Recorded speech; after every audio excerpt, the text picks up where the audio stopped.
All right, welcome world. We're going to talk today about, excuse me, accepting who you are so that you can change, right? So it might sound a little strange, right? A little counterintuitive that if you really truly accepted who you are, why would you want to change? But of course you can, right? So that's a quote from Carl Rogers, who's a famous psychiatrist, therapist. Is he a psychiatrist? He was definitely a therapist. And he would say, once you accept who you truly are, once you accept yourself, then you can change. And the idea, if you think about it, is that so often the way we're trying to create change, especially with weight loss, is we'll try and beat ourselves up. We'll try and hate who we are, trying to create that motivation to change. And it's really a pain based motivation where we're trying to hate who we are. So we start doing something different. And I've seen that be very ineffective. And on top of being ineffective, it's very unpleasant. Excuse me. So, the idea is that you want to start accepting who you are. And I think the way I find this to be most useful is when you really accept your good parts, but more importantly, your bad parts, the parts you're not happy with. If you're not happy with your weight, if you're not happy with your body, you're not happy with your decisions and how you've been living, I think by accepting those and acknowledging them and being okay with them, it kind of sets you up in a spot to start fixing it then. And I think it comes down to this idea that, if you think about a person in your life, someone who you love and someone who you hate, and which one would you do more to help? Right? It's a goofy question when I phrase it this way, right? But when you start hating yourself all the time, trying to motivate yourself to change, I think what ends up happening is that you create almost like you want to punish yourself, right? So if there's someone you hate, it's like you go out of your way to kind of mess with them, right? You don't want them to be happy. You want to punish them, right? And so I think what happens in our head when we start this approach of trying to change, of hating ourselves, I think what happens subconsciously, we almost start punishing ourselves. And so in a weird way, we start kind of continuing the behaviors that give us the body or the results we don't like as a way to punish ourselves. And so I can tell you again, you may not believe this stuff, right? Because so much of what I could tell you I've done over 5,000 private weight loss sessions. And as a hypnotist, I'm always looking at the more subconscious aspects of how we think and why we behave the way we do. And so what I've come to realize is that so much of our behavior is counterintuitive. It doesn't make a lot of logical sense. And so things that I've realized, I've been, wow, that's weird. I would have never thought that. And even the idea that if you're always hating your body, that you almost create like a split personality. Now I believe, right, you buy this or don't, but there's a saying, the guy who created neurolinguistic programming, Richard Bandler, used to say that multiple personalities is an evolutionary step. We're all multiple personalities. And so I think this is true, right? I think, do we not feel this way, right? Sometimes you're kind of one way and another time you're a different way. And I think what happens is sometimes we create this part of ourselves that's beating up the other part. And I think what ends up happening is this part's existence almost relies on this part's kind of failure or not working well. And so we get this internal situation where we have this one part beating this other part of us up, right? We've all felt this, have we not? This part of us is always beating ourselves up. And then we think like, oh, it's okay though, because this is going to whip us into shape, you know? And that's the logic of it. But the reality of it typically is when it's happening, I think, is that this part beats us up. And then this part feels so bad that it says, I don't know, that's too much work. The only thing I know how to do to feel better at the moment is I'm going to eat something, you know? So this beating ourselves up thing, I think, while you may think it works, you've got to take a step back and look at the actual results you're getting from that. And if that has not worked, if beating yourself up about your weight, about how you're behaving, about who you are, if that has not gotten you the results you want, it may be an opportunity now for you to look at that, realize that, and start doing something different. And what that difference is to start to love yourself right now, flaws and all, weight and all, bad behaviors and all. Start loving yourself as you would, hopefully, if you have a child, right? Or if you have a young person in your life. And I use that because, again, children, when we look at them, sometimes they do the right thing, sometimes they don't. But hopefully we don't hate them for it, right? Hopefully we don't get really mad at them. We realize they just don't know yet. And I think this is much more accurate for how you're going to create the changes you want by approaching it almost as if you're a child in a sense, because there's parts of you that are like a child, right? Literally. I'm not going to get into that now, but if you knew what to do, you would do it, right? The problem is you don't really know what to do a lot of times. And so getting mad at yourself really is not the issue. The issue isn't that you know what to do and you're not doing it. I know it feels that way to you, but I'm going to break that down in a second. I think the issue is more that you don't know what to do and you're just kind of stuck. Okay. And so that keeps you stuck, but beating yourself up more just doesn't help you. It's not fixing the problem. The problem is you don't know what to do in those situations. You don't have better choices and options and strategies available in the situations. And so it's not a problem that you need to beat yourself up and whip yourself into shape as much as it is. You need to create better strategies and options for yourself. Right.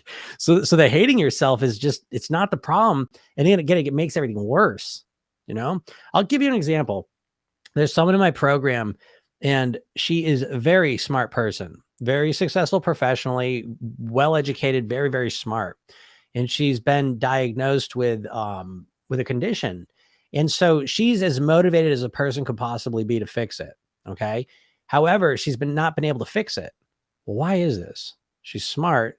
She's got a lot of willpower and focus in her career. She's extremely motivated because of the situation she's in, but she hasn't been able to change it. So how is that? Well, I think it's because she doesn't know how to change it. She doesn't know how to live as a healthier. I don't know, the weight in this situation almost isn't important. The health's the main thing. And she doesn't know how to live as a healthier person.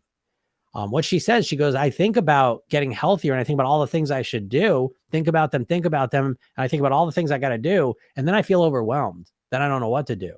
You see?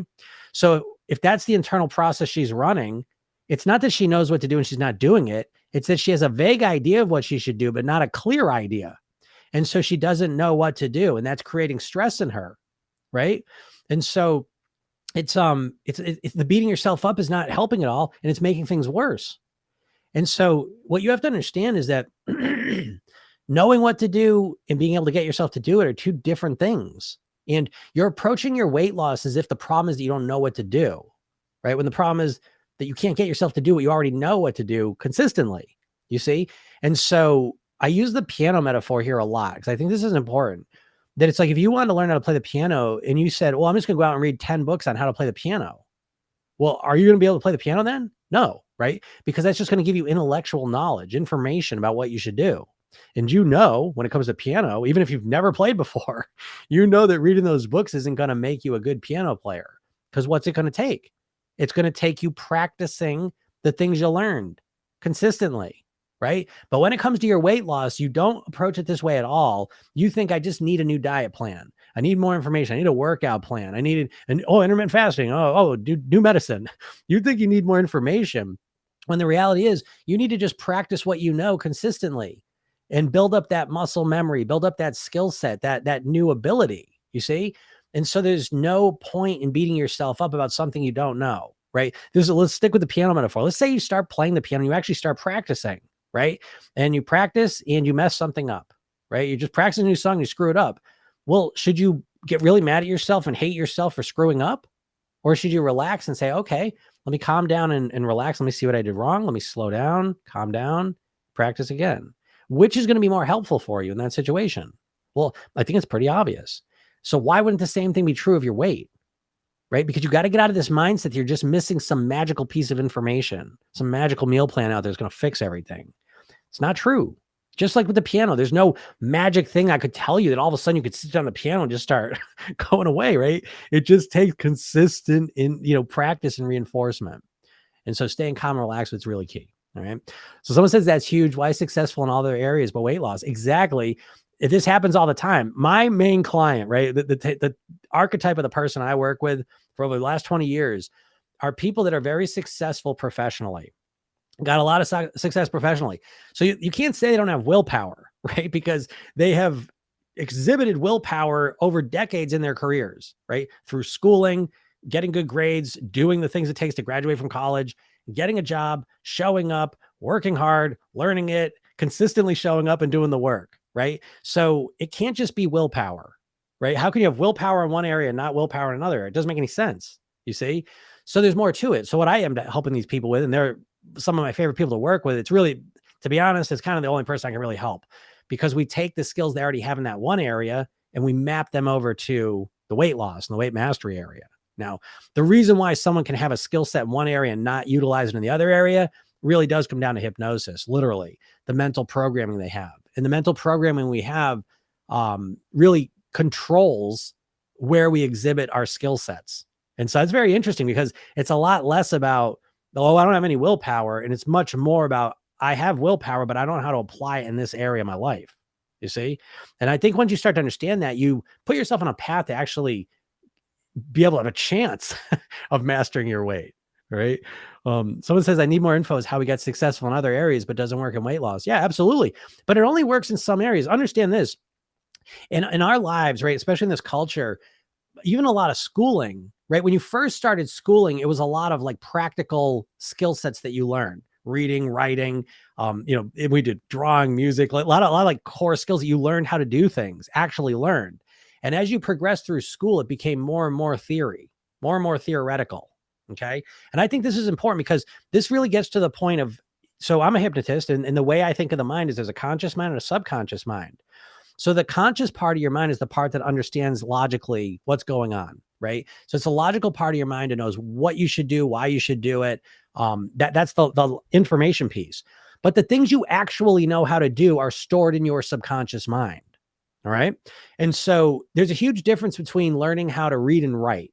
Those are skills that you had to keep on reinforcing and practicing and doing to install those into your subconscious mind. Okay. There's a difference between that type of learning and the learning of, I don't know, like everything in school, because everything's kind of theoretical, so, like you just learn these ideas and these concepts. Let me bring it home in a different way. When you think about writing, right, you can write with your hand, right? But how come you can only write with one hand then? Right? Because you know how to write, don't you? So why can't you just write with the other hand? Right?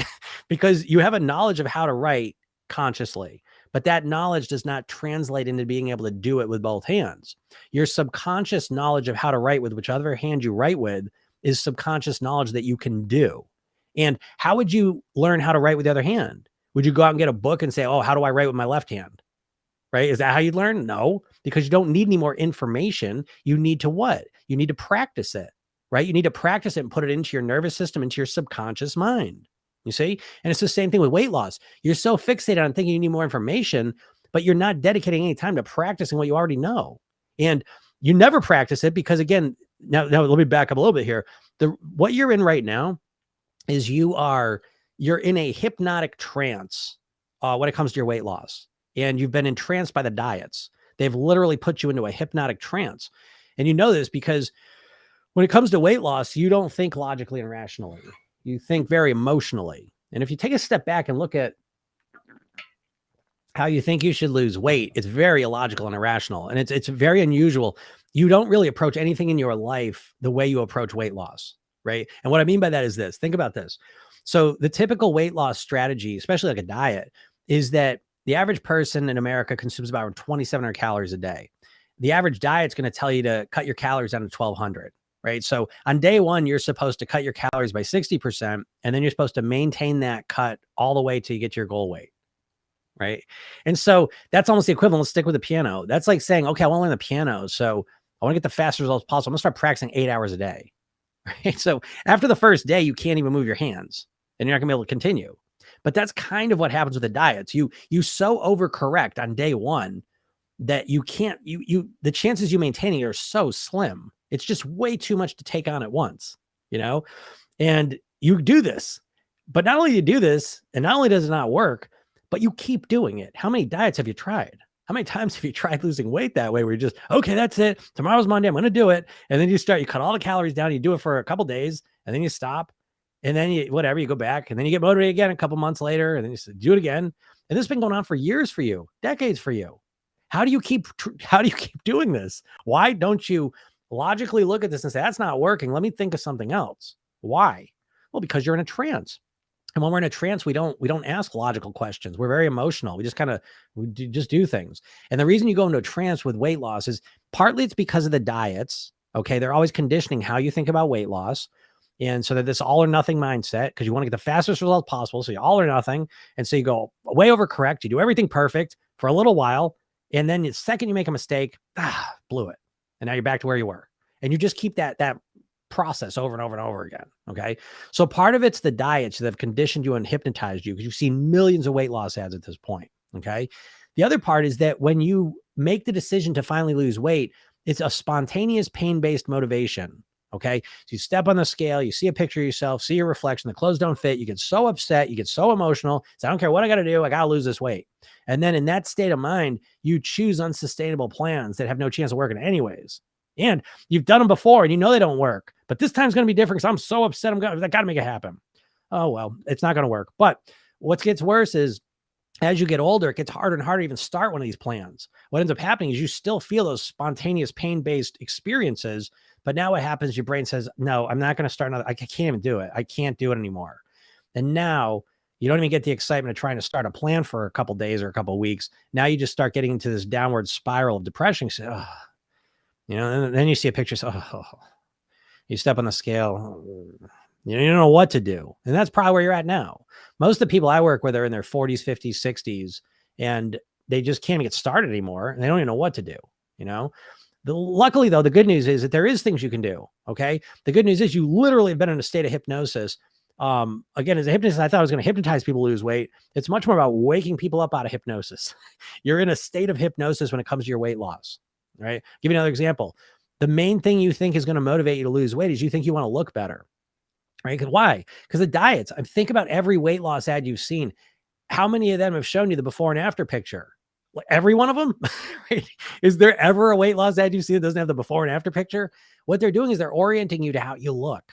And the problem is that's not enough motivation for you. It's not, because you have no brain structures dedicated to wanting to look better. Think about this. Your brain is an evolved brain over millions of years. It evolved in times when there was no mirrors, no pictures, no scales, no videos. You know what I mean? Like you never saw no fashion. How you looked meant nothing. So you have no motivation in your brain to want to look better.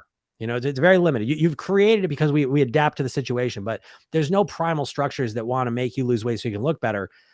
Compare that to you have brain structures that motivate you to want to eat the wrong foods now, right? Because we evolved in a food scarce environment. So, when we eat high calorie foods, dopamine starts being released and it says, oh, this is good. Eat more of this. You see? So we have brain structures that cause us to want to overeat. We have no brain structures that make us want to lose weight or that make us want to look better. That just wasn't important, And so right off the bat, your motivation with a diet is based on something that's just impotent. It just doesn't work. And you know this because you haven't lost weight. You think about it constantly, don't you? You've been thinking about it constantly for years and decades, and you're no closer to having a real answer to mastering your weight. I always say, as little about losing weight now as you did before you started your first diet.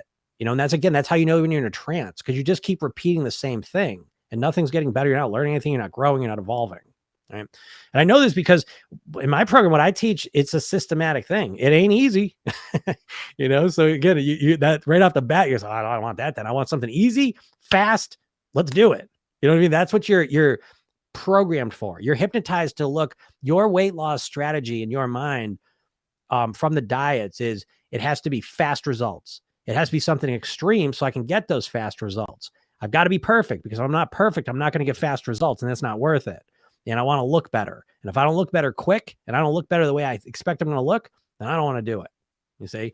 And so, you know what I mean? Like right from the get-go, it's the mindset piece for you that is the biggest hurdle you have to overcome, and the diets never teach you the mindset piece, do they? Right? Because what every diet does, regardless of the specifics of what they're telling you, is that they never show you how to actually get yourself to do it. They never teach you the mindset piece. They never teach you how to think like a thin person, how to feel differently, how to behave differently. You know what you should do, right? But do you not know that knowledge is not enough to do it? Again, the handwriting thing, you know how to write, but you can't do it with the other hand.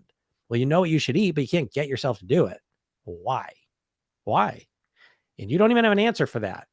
You may say, because I have no willpower. But now we go back. Well, how does someone who's so successful professionally, successful with their family, who gets themselves to go to work every day, stay late, focus, do work on the weekends, right? How does a person with that kind of extreme willpower not have willpower? What are we talking about here?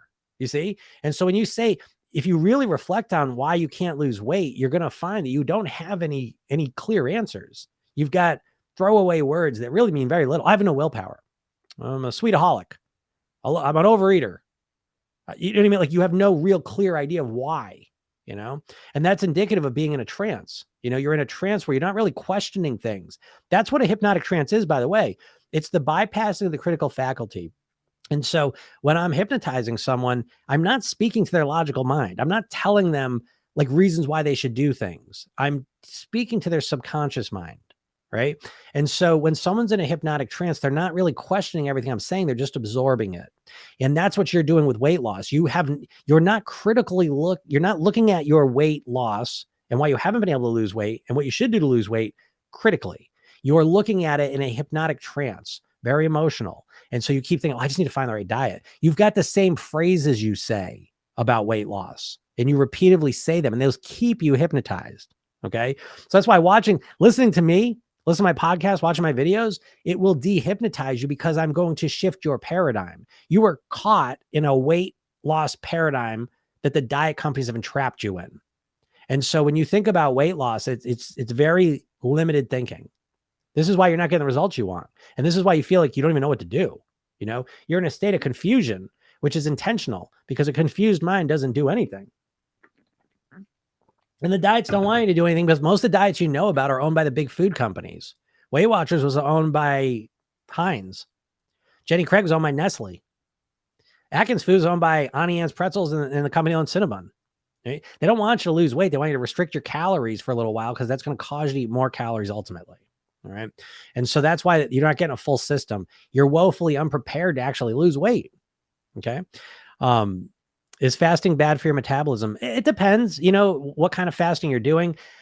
I think, first of all, so I think intermittent fasting is good. I think that, and I think because it's very natural, in the natural world, we weren't eating all day long. There wasn't that much food. You know what I mean? Like, so we ate kind of at times and that was normal. There were times we didn't eat.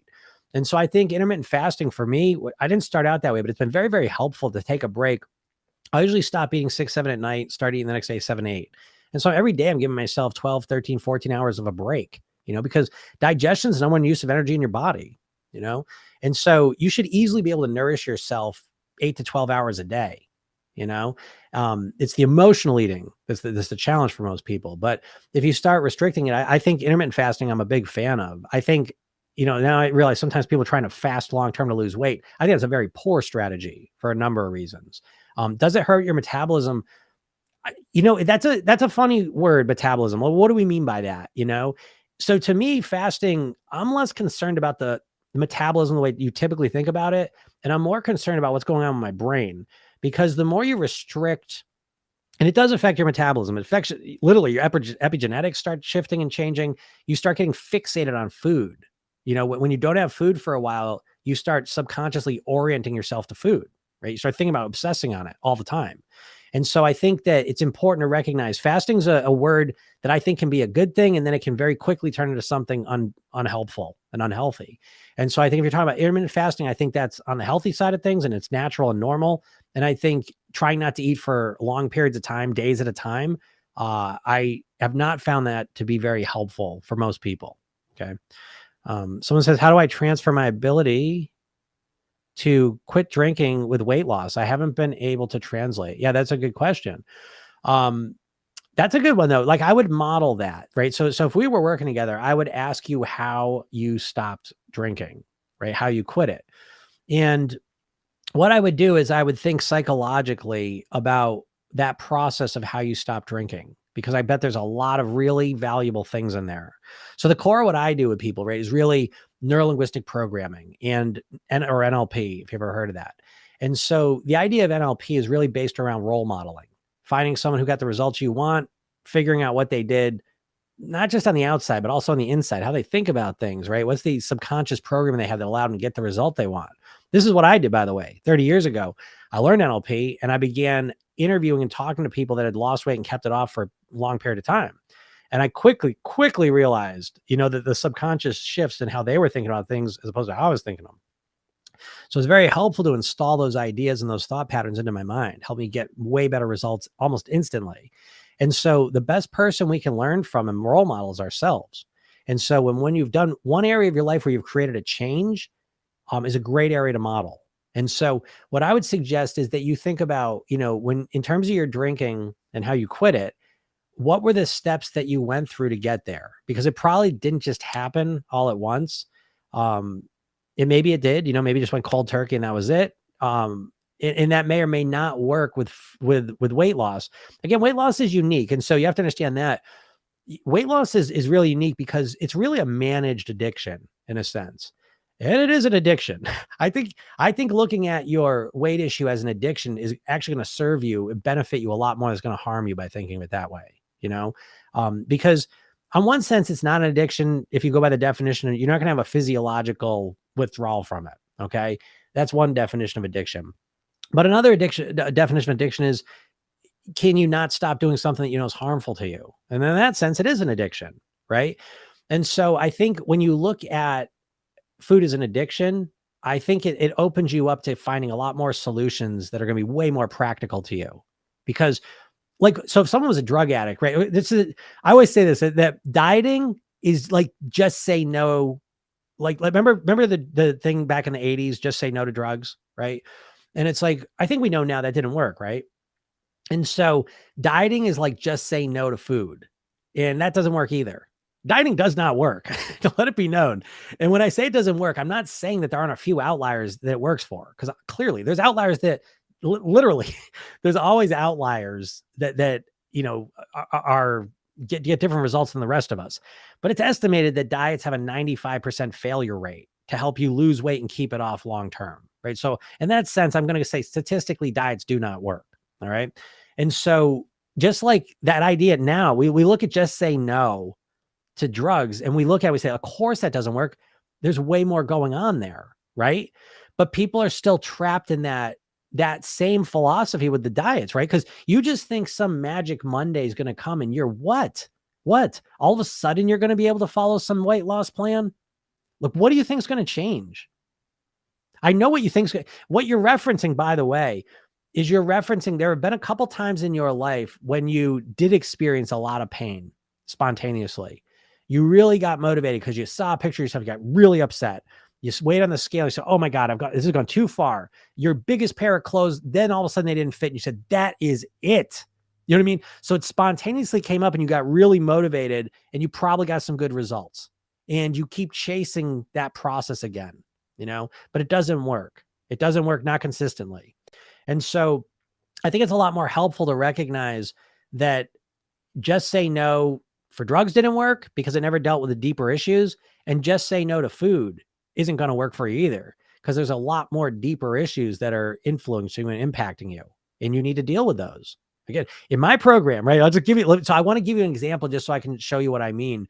Because you're in the spot right now, right? With your weight. And I just want to prove this to you, because if you're watching this, I almost guarantee you have been trying to lose weight. And write this in the chat if you want to, how long you've wanted to lose weight for. I'd love to see these numbers. Usually people I talk to, it's decades.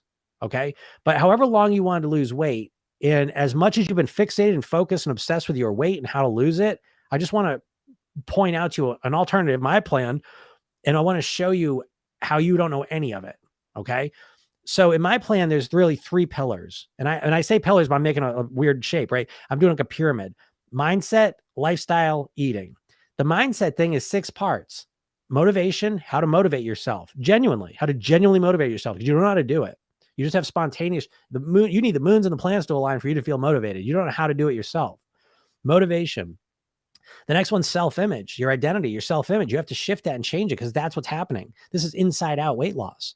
The next one is habits. How do you run your habits? What's the structure of habits? What do? Well, you don't even know. Okay. Next one is emotions. How do you feel the emotions you want and deal with the emotions you don't want to feel? Because right now your main strategy for doing that is using food. The next one is thinking. How do you think? What are the mindsets? Solution-oriented, growth mindset, fixed mindset. There's all like the science of mindset. Do you know it? You don't. And so we go through that. My program is a 60-page workbook that you fill out. It's intense. It's like a college course compressed in 8 weeks. And then the final thing's maintenance. Do you know how to maintain? You don't know how to maintain because you think you need to get all the weight off first, and then you're going to think about maintenance. Completely backwards. You need to start on your maintenance on day 1, because you got to maintain to day 2, to week 2, to week 3. You know what I mean? So you got to know maintenance, and you need to have a plan for it. And you don't. Then there's a lifestyle piece that's broken down to 8 habits that are absolutely crucial. And then there's the eating blueprint, and we break that down too. but you don't know any of those. And you've been thinking about weight loss and obsessing on it for all this time. So what are you doing? You're cycling through the same stuff because you're in a state of hypnosis. All right. So how do I transfer my ability? Yeah. So look at the deeper things. How'd you think about drinking? What are the thoughts that started to cause you? That's going to be more valuable to you than the specific techniques. I'm at 49 and multiple attempts, scared to fail again. Yeah. Put in the work to only gain it back. Exactly. That's why I tell you, almost all of my clients in my career have been 40 plus, because you need to, you get to this point where you try 20, 30, 50, 100 diets and then it don't work. And as soon as you do that, every time you're linking failure to those diets. So your subconscious mind at this point is trying to protect you. It's saying it's not going to work. So why even go through the pain? Because the only thing worse than not losing weight is losing it and then putting it back on. Then it's actually disappointment. It's awful. Okay. So I get it, but there's a solution. There is a solution. Someone says, what do you think of fasting for a whole day or 2 days a week? It's fine if you want to do it. My experience with doing that is that I start obsessing on food. I do that for a day or two. And then when I start eating again, I'm ravenous. I can't stop eating. So that's my experience. I find that fasting longer than 12 hours for me, and I never do it anymore. I fast every day, 12 hours in the evening there. And I never fast more than a day because when I do, I just trigger myself to get obsessed with food. I start getting really hungry. And then as soon as I start eating, I'm super hungry. All right.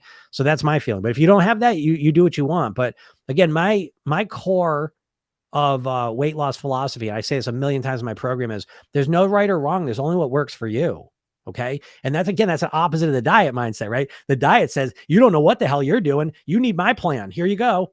How's someone who doesn't even know you going to give you a plan that works for you?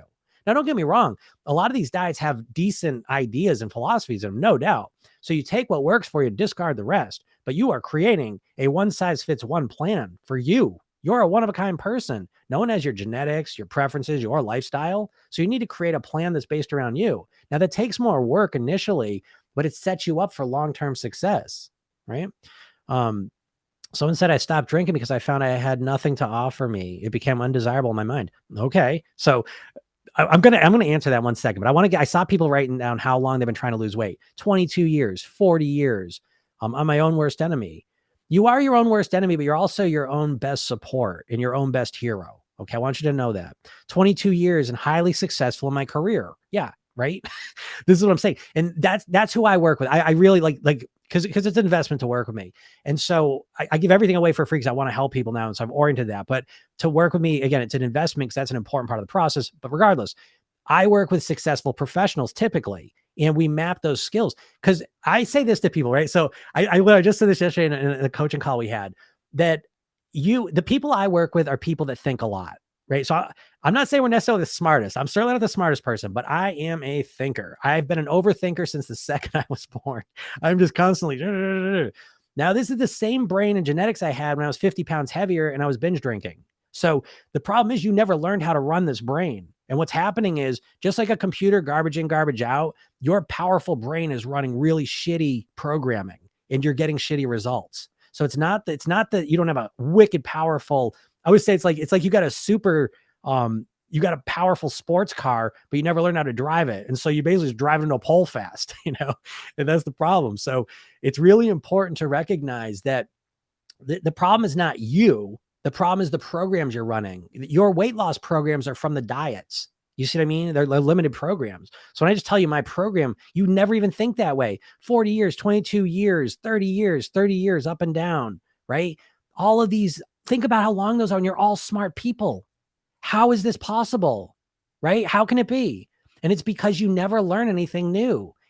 You're looking for the next diet. You're looking for the next shortcut. What's the thing you're considering now? Maybe they're getting this diabetic medication. Maybe that's where I'm at now. Maybe the surgery. Oh, maybe I'll do the South Beach. What are you thinking?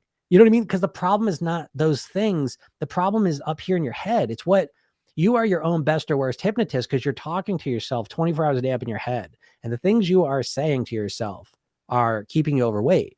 It's not the fact that you don't have enough information. It's that you don't know how to think in the proper way to get the results you want. And here you are, you're all smart people, 40 years, 30 years, 22 years, and you're no closer to understanding how to lose weight than when you started.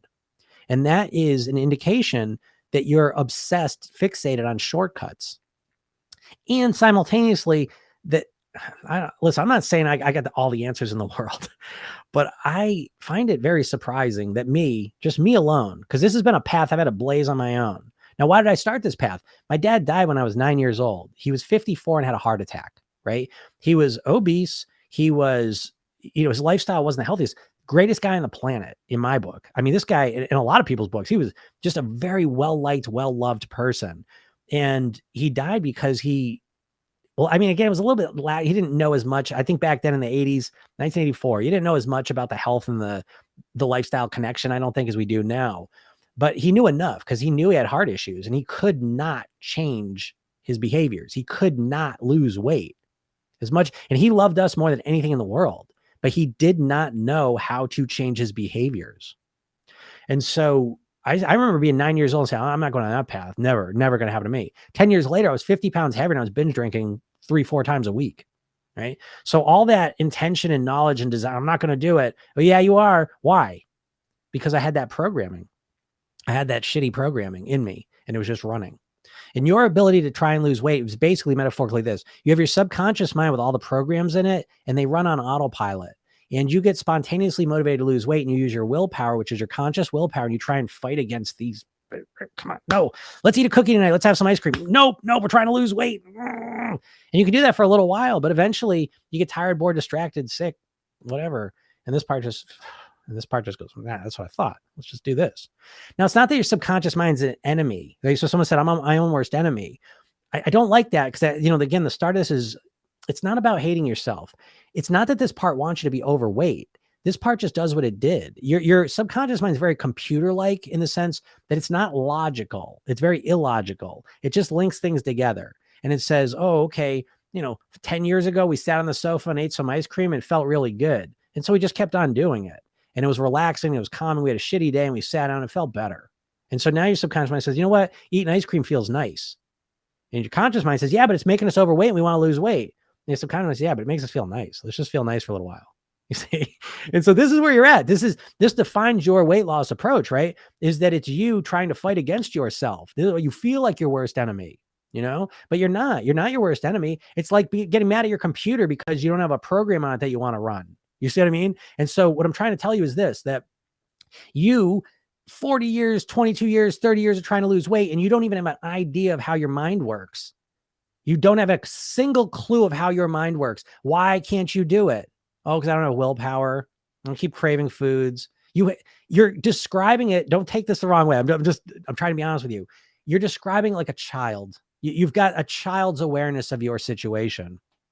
It's just so superficial, so limited. You know what I mean? Compare that to your work, right? So when you say highly successful in my career, think about the granularity you have about your career, the knowledge, the understanding, the systematic understanding, the paradigm you exist within. Something goes wrong, you look at it, you can fix it, you understand it, right? And then it comes to weight loss and it's like superstition. I don't know. Let's try it. Let's see if this works. I don't know.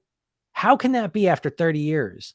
How many diets have you studied, right? And so the point, I say this to you to break you out of the trance. Stop with the diets. That's not the problem.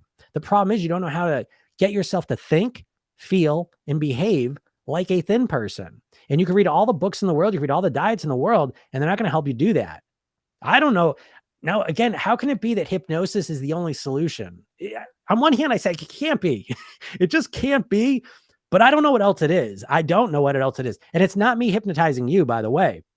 So my program, it's called Program Yourself Thin. And the very first thing you learn is a self-hypnosis technique so you can hypnotize yourself, because you are your own best or worst hypnotist. Like I made a video, you're going to hypnotize yourself to be overweight, or you're going to hypnotize yourself to be thin. There's no other option. You are going to hypnotize yourself because that's what you've been doing your entire life. And it's what you're going to continue doing because you're a subconscious creature. You're not a conscious, logical creature. If you were, why would you have a weight issue? If you just knew what you should do and then you would just do it, well, what's the problem? Well, the problem is, you want to lose weight, you want to eat better, and you intend to do it. And then when it gets time to actually do it, some part of you that you have no clue, no description, you can't even describe it. Some part of you, though, compels you to eat the wrong thing. And you say, oh, shit, what happened? And then you get off track and then you just repeat the same thing. And you never learn anything. You never grow, you never evolve. You can't even explain it. What am I doing? How can I explain it? Right.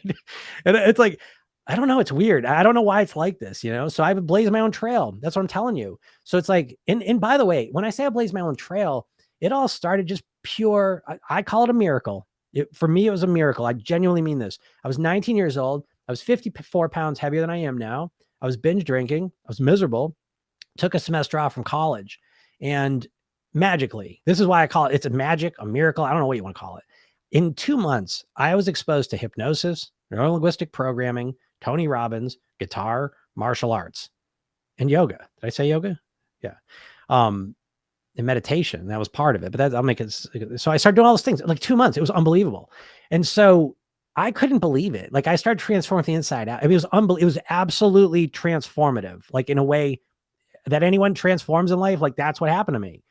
And I was so amazed at what happened to me that I was getting a degree in finance and investments, and I got certified as a hypnotist, neurolinguistic program. I got certified in Tony Robbins thing. I became a certified yoga instructor, Reiki, and I just got obsessed with this. I've read thousands of books. Literally, I read a book every week because I'm obsessed with this stuff. I want to help other people. Why? Because this isn't about looking good in a bathing suit.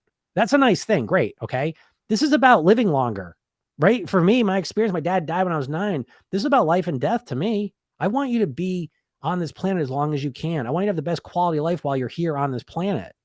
I want you to look good too while you're doing it, sure. But I want you to live longer. This again is part of that diet hypnosis. When they focus you on how you look, that takes away the focus of literally the weight is reducing your lifespan. Do you know that? Look up the Framingham Heart Study. If you're overweight in a woman, you're going to lose 3.3 years of your life on average. If you're obese, you're going to lose 7.1 years of your life on average. Think about that. We're in right now. I was thinking to myself today, I was like, really what it is, because the Framingham Heart Study, it's been going on since 1946. And I was looking at it today and I found one of their big things they found out, and I think it was 1963, if I get the year right, but it was somewhere around there. And they found people that smoke were dying a lot quicker. 1960, right? Because I don't know if you remember, right? So I was born in 1974, and I remember growing up, and everyone was smoking when I was really young. But then I was there when people started saying, "Hey, maybe cigarettes are bad for you." And now the kids can't even imagine, right? Kids, how could you not know cigarettes were bad for you? But if you're my age or older, you remember, don't you? No one thought cigarettes were giving you cancer. They sat on that, right? And so people were smoking for a good 20, 30, 50, 60 years when they knew they were causing cancer. This is what's going on with the food. You're thinking like, oh, I want to look better and lose weight. The food and the extra weight is causing you to live less. It's just like the cigarettes, but you're blind to it. You know what I mean? Again, people are in a state of hypnosis with the cigarettes. They wanted to smoke. They didn't want to smoke. It smells funny. That makes your teeth yellow, whatever. We all knew that, but we did not put the dots together. It was right there in front of us. And it took us decades to finally really, truly internalize that cigarettes cause us to die earlier than we need to. They make us sick. Now we think about it that way. Okay. But we don't think about that way with the food. Right? When you want to lose weight, you say, oh, God, I love cookies and I love ice cream. I love my fast food. I'm going to try and stop eating it so I can lose some weight and look better. Right? That's like saying I want to stop smoking so my breath's a little bit better. Hey, guess what? There ain't going to be enough motivation. Right? And you want to look better is not enough motivation. This is life and death, but you don't internalize it that way. That's a motivation thing, but so yeah, so you got to look at what's going on here. How can you be at this for so long, being a smart, intelligent person who's a successful career? So you always have the willpower and the focus and the ambition and motivation to succeed when you have the right strategies in front of you, right? Those are my programs. My program's not easy. And that's why I say like, it really is typically it's a successful professional because they have the focus, the ability to get through something. My program is like that, it's like a college course compressed, so it is that sort of experience. It's not the diet, because what do you learn on a diet? You don't have to learn anything on a diet, do you? Right? Oh, here's the meal plan. There you go. Okay, I'm going to try and do it. You just try and force yourself to do it. You don't learn anything. Nothing changes, and it shows. Right here you are 40 years later, 22 years later in the same boat you were 40 years ago. It's unacceptable. Now, it's not your fault. It's not your fault because you've literally been inundated, right? They've taken this paradigm of weight loss and they put it right over your head like a helmet. And it's all you can see or thinking. Okay. That's why I do these, to try and take that helmet off for a second and say, no, there's a path. What would happen if you went through a 60-page blueprint, 60-page workbook, and you had literally your customized blueprints of how to motivate yourself at the deepest level, right? So I take people through a motivation matrix where the first level is pain and pleasure, how to use pain and pleasure very explicitly to get the results you want and to motivate yourself. And level 2 is intrinsic, extrinsic motivation. You probably don't even know what those words are. Probably, maybe you heard them, but it's like, do you really know? It's a science of motivation. It's right there and you've never learned it. So you go through that and it's like, all of a sudden you have the blueprints, you have like the ingredients to feel really motivated. Right now, you don't have that. This is why you're so like, what's the word? I'm thinking of the word. It's an S word. So, what's the word? I can't think of it right now. It's going to come to me in 1 second, but you're so, what's the word? Not superficial, but so, I don't know. You don't really know how to do it. So you just hope it kind of happens. I'll think of the word in a second. But once you know how to motivate yourself and you have this blueprint, you can look at it and you can know that is what motivates me, because the things that motivate you are going to motivate you forever, right? Because right now you try and get yourself to care more about the weight loss, right? You try and force yourself. Okay, let's make weight loss more important now. You see, the better way to do it is to find out what you're already motivated about. Okay, so you're successful in your career, right? So clearly, you're motivated about that, right? And so because you're motivated about your career, like everything's aligned with that because you've been motivated in your career for 30 years, you see? So the things that motivate you about your career, what we want to do is we want to weave your weight loss motivation around that. We want to take what you're already motivated about and weave the weight loss around. I'll give you an example. So instead of just saying, oh, I really want to lose weight so I can look better, we want to say, well, what are you motivated about? So a lot of people are motivated about being a parent. Right? So I want to be the best parent I can. It's the most important thing in the world to me. If you don't have kids, maybe you're in a relationship. Being the best partner I can be is really, truly my most important thing in my life. Okay, great. So now what we want to do is say, and how is being overweight and living for 30 years, upset with your weight, trying to lose weight, obsessed about it, feeling defeated, feeling like a failure, frustrated with yourself. How is that lifestyle and that way of being impacting your ability to be the parent, the partner you want to be? Now, not because you look a certain way, not because I'm looking overweight, I got, love handles. That has nothing to do with it. I'm talking about the inside of your head. I'm talking about the emotions you feel day in and day out. If you're frustrated with yourself, if you're mad, if you're obsessed with your weight, if you're pissed that you can't lose it, if you feel depressed, if your body's physically operating at a subpar level, if you're diabetic, you're taking medicines, you're worried about it, this lifestyle cannot allow you to be the best parent you want to be. There's no way. So this is the secret, is to make this process not about looking better. It's about making it so that you can become the best version of you that you can be. It's taking your weight and wrapping it in personal development. That is the secret. Okay. Because one other thing here as well, and if you've ever gotten to this experience, you know what I'm talking about, that the idea that you're going to lose weight, right? And so everything's about losing weight, right? Everything's, well, just want to lose the weight. I said, well, what are you going to do once you get to your goal weight? I'll figure it out then. That's what people say, right? But you're so fixated on the losing weight, you don't even realize that that's not even your main goal. You don't want to lose weight. You want to lose the weight, but then you want to live at your goal weight for the rest of your life on near autopilot. You've never said that. You've never said that. You've never thought it. Yeah, it's never going to happen because you're not fixated on that. You're fixated on losing weight. And so what happens if you even lose the weight, usually what goes on is that there's the pleasure of the food. And people get rid of the pleasure of the food, but then they fill it up with the pleasure of the weight loss going down. And the scale keeps going down and that fills up and makes up for the pleasure of the food, right? But what happens is the weight keeps going down and then eventually you get to the goal weight. Now where's your pleasure coming from? Okay. How are you going to live as a thin person now? I don't know. All I know is how to lose weight. I know this may sound silly, but if you've lost the weight, why'd you put it back on? Right? Because that's the big goal. Once you get to that goal weight, all right, everything's great. Then why'd you put the weight back on?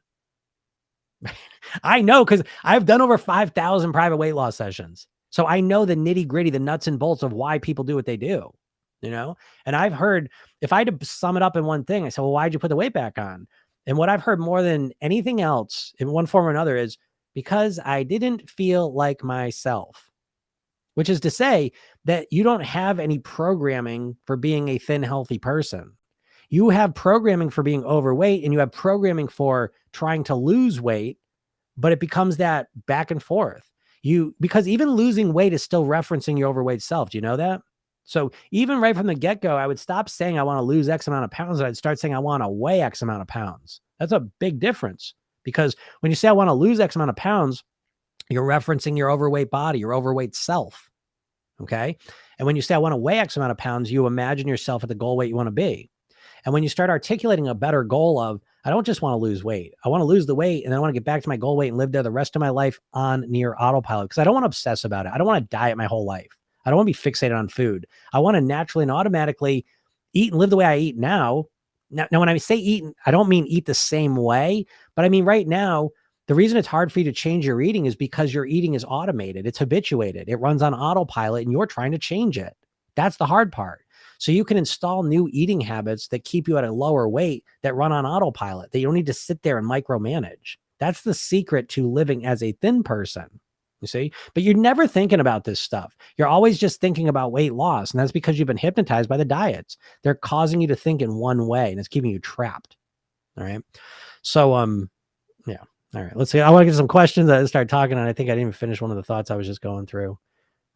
But I did think of the word I was thinking is superstitious. So when it comes to weight loss, you guys are all superstitious, right? Because you don't know what motivates you. You don't know why you keep going and why you stop, right? So your whole weight loss is driven by superstition. Because I know this because sometimes I'll talk to people like kind of dieting, and they're starting to get some good results. And I will ask them the question, what are you going to do when life starts coming at you, when you get stressed, when you get tired, or this thing happens, or that thing happens? And they get really upset that I asked that question, because they don't want me to ruin their motivated. They're on the flow, right? My clients can ask that question, that we're always preparing. That's the maintenance piece.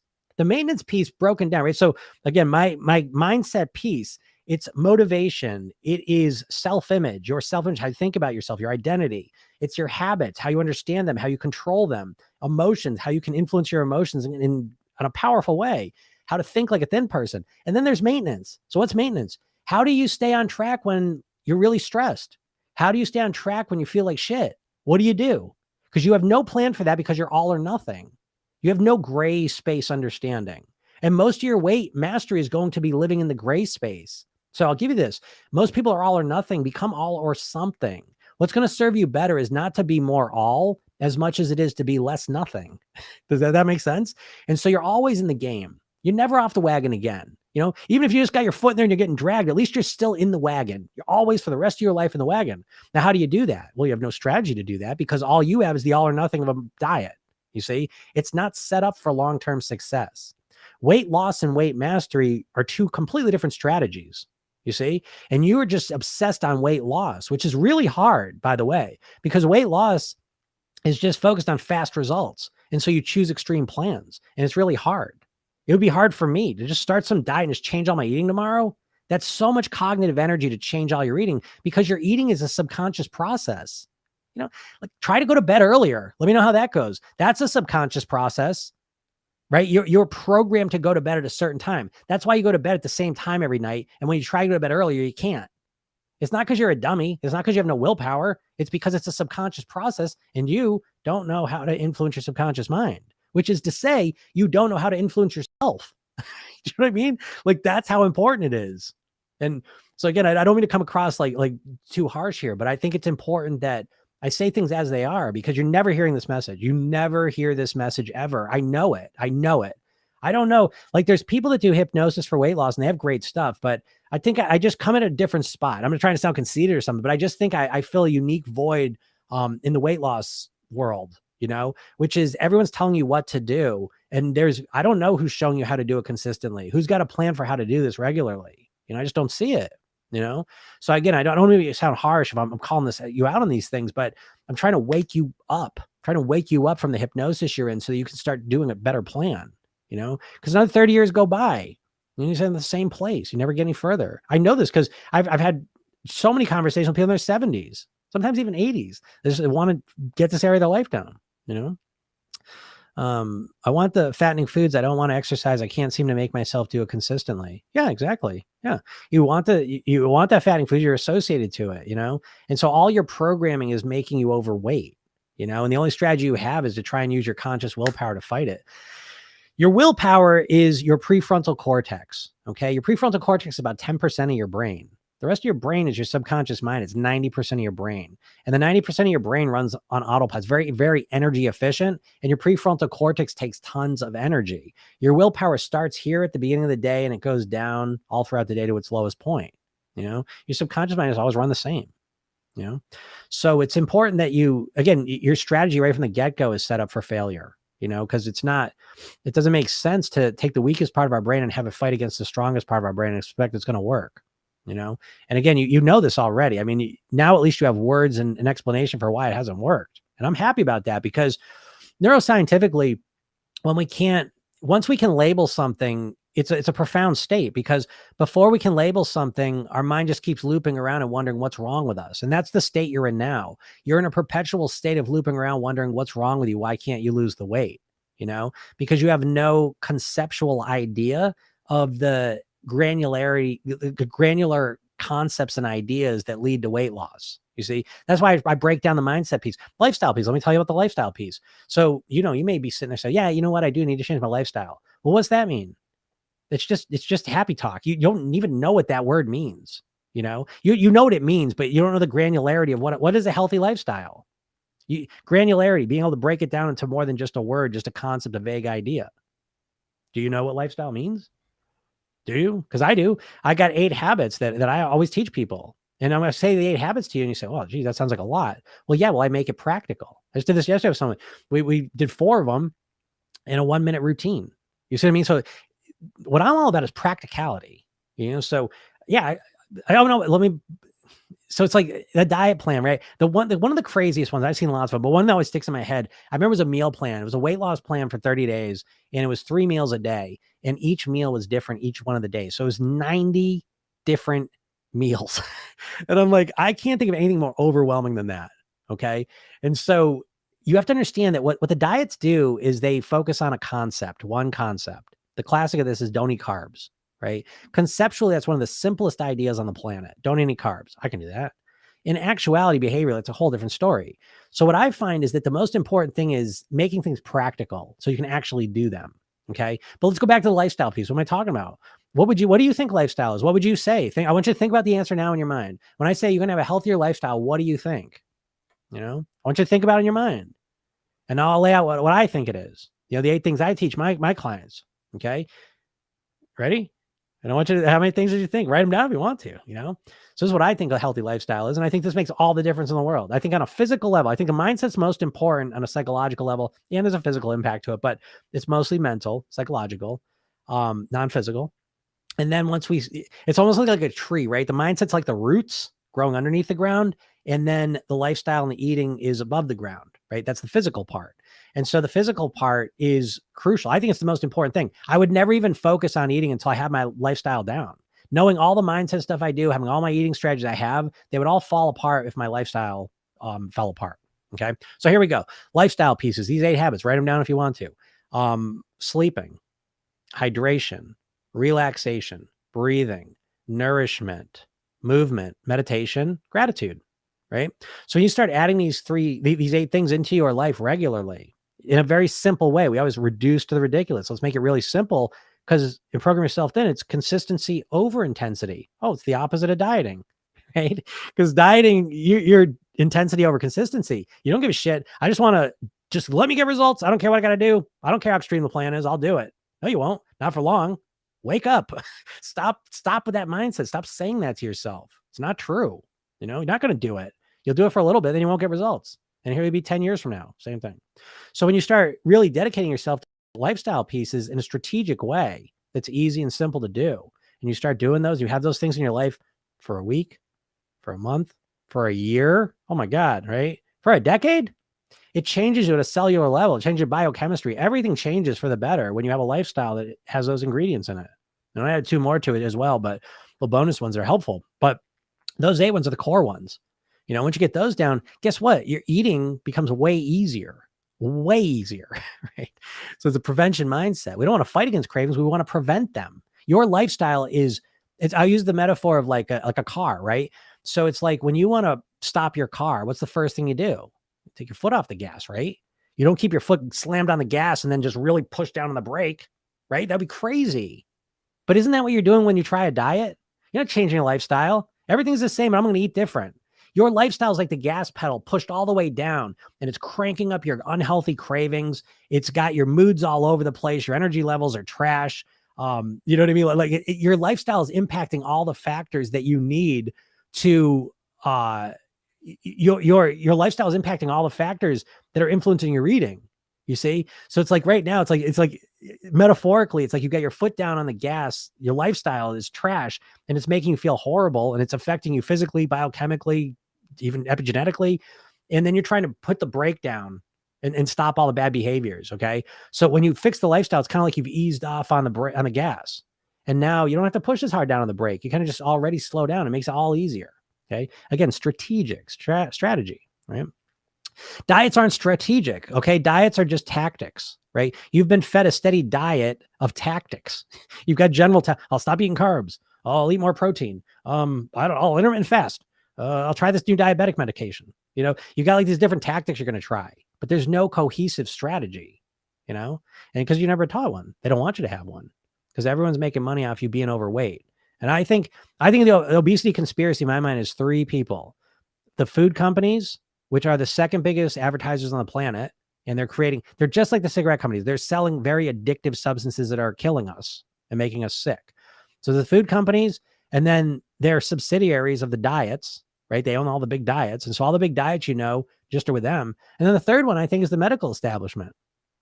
I think that they understate how much the weight's affecting us. And I'm not going to get into because I don't know why.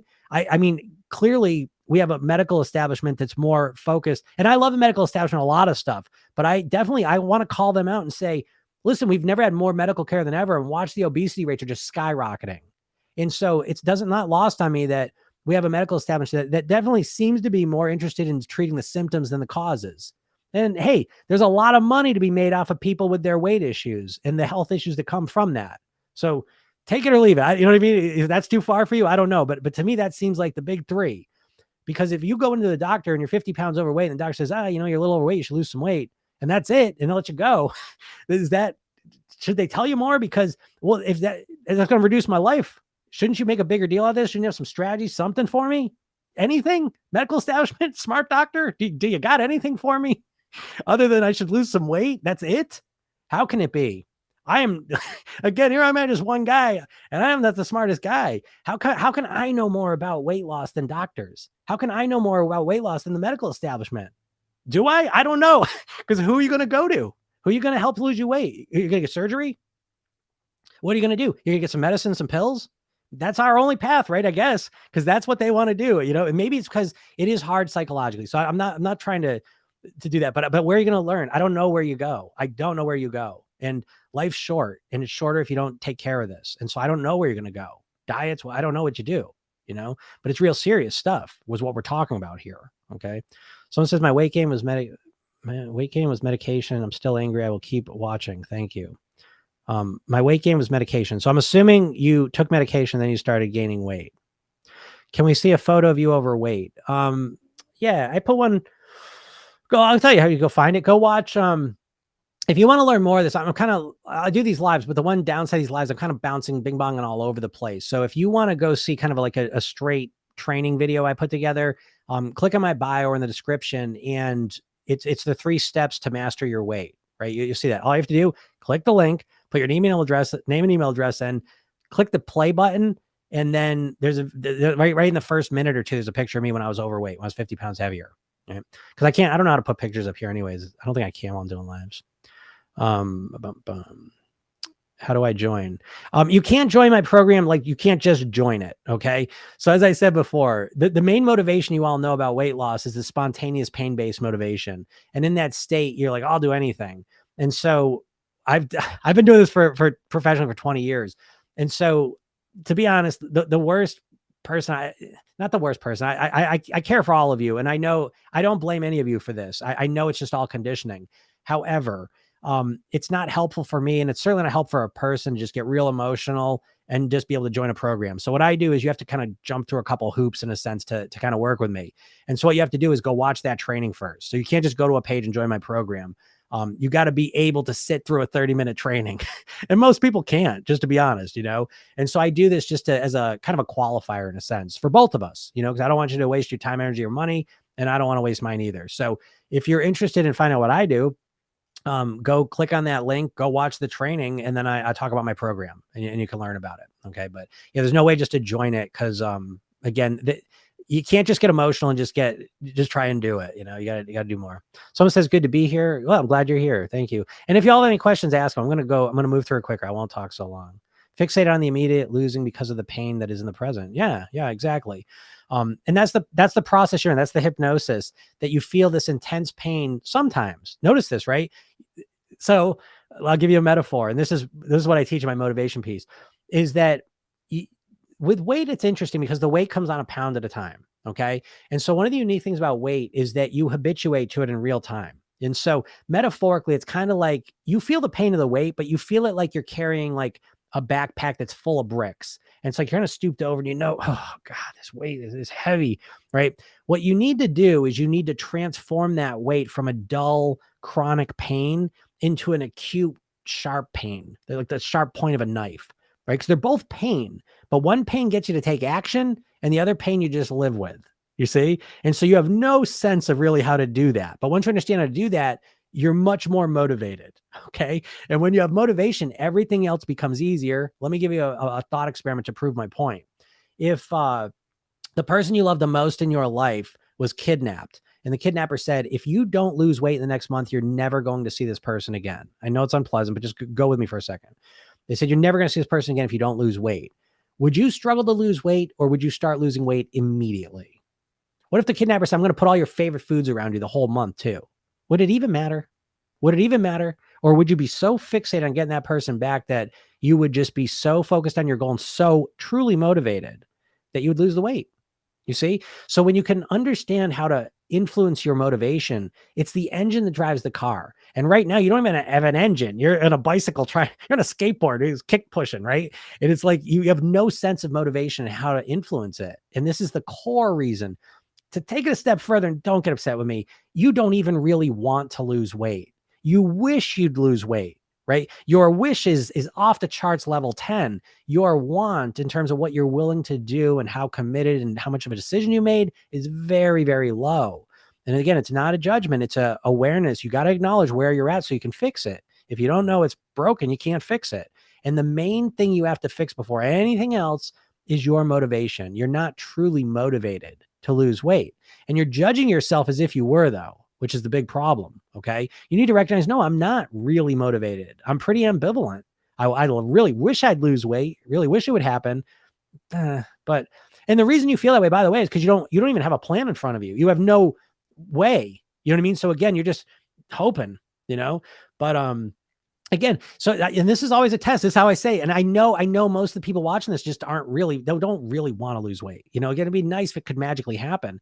And I always say that because if you watch my training, my training is probably the most enlightening and eye-opening. Even listening to this, let's be honest. Again, I'm not trying to be conceited. I just know what I'm saying is so different than what you normally hear. I know this. I've been doing this for 30 years personally and 20 years professionally. So I know this is an unusual thing for you to hear when it comes to weight.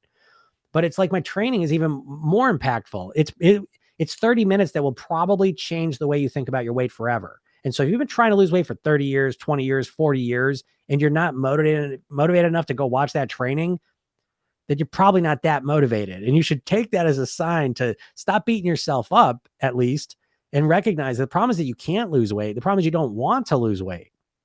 And so go watch that training, if you're serious, that's your first test, right? See if you can do that. Can you can you click that link? Can you put your name and email address in that box? And you're immediately brought to the page.